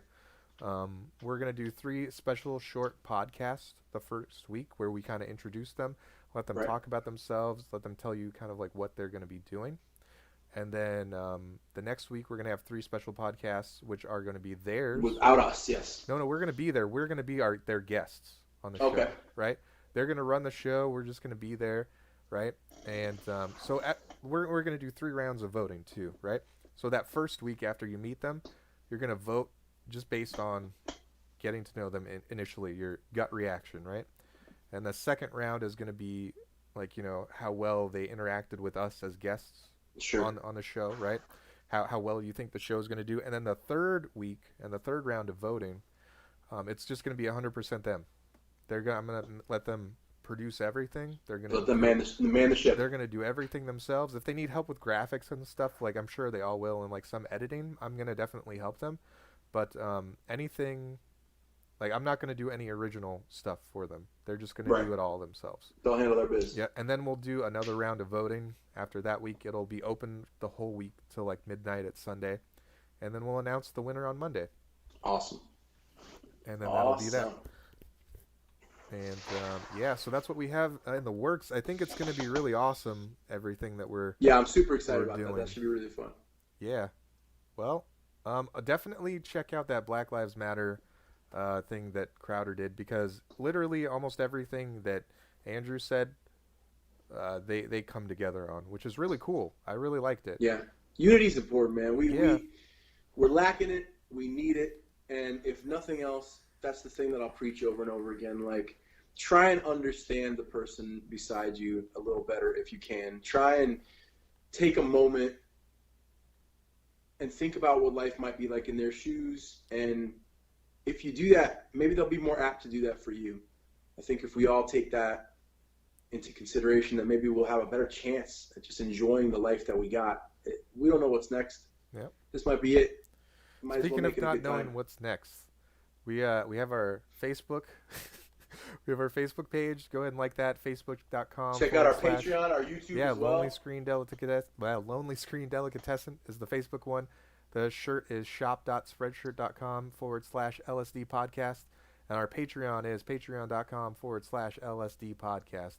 Like, we don't have any Patreon subscribers yet, but I mean, it only takes a few, and the more people, subscribe to the Patreon. I'll go one better. Our first Patreon subscriber gets their own special episode. All right. Okay. Well, it has been thrown down. The gauntlet is thrown. Our the first gauntlet Patreon is thrown. subscriber gets an episode just for them. Regardless of what level. And, like, the levels are, like, $5, $10, $20, $50. And I think they're, like, the highest level we have is, like, you get to be on the podcast a couple times. Heck, if you do the $5 level, you're one of our next guests on the podcast. Yeah, come on and pop on and say hi. Yeah. No, it could be beyond the full show. They get to see what the $50 a month person gets to be. I like it. Regardless. I like it. Just for our thanks for being our first Patreon subscriber. Hell yeah. And but we'll know who you are. Thank you all for we'll know who you are us. as soon as you do it. Thank you to our 59 subscribers for coming along on this fun ride, this Rona cast ride. And hopefully it'll just get better and more fun. Hopefully by the end of the year, a correspondent and showmate Tom from Tom Eats It, he has been diagnosed again with the Rona. This is his second Rona round. I heard he was okay this time, though. Supposedly he hasn't had any symptoms yet, so I'm hopeful that he doesn't, because last time he was on in the hospital on the respirator and all that shit. So I hope he doesn't have that issue. But once he's good and he has a negative test, and my wife allows him back in my home, we're gonna have him do an episode with you and some other people that we know who have had the Rona, who I don't know if they're open about it yet, so I'm not going to say their name. But we're going to have an episode with you boys to chat about your experience, and I'll just be your host and moderator. And then we're also going to have episodes of Tom Eats It. What you can look forward to is Tom eating an entire box of mealworms. You can look forward to him eating I got an entire box of candy canes that are clam flavored. They're clamby canes. Oh. These are just a few of the things that I've got in store in my storage unit here in my basement, waiting Great. for Tom to eat it. So this is going to be an exciting rest of the year with the LSD podcast, and I really hope And the year to come is only going to get funner. Thanks for coming along with us, guys. All right.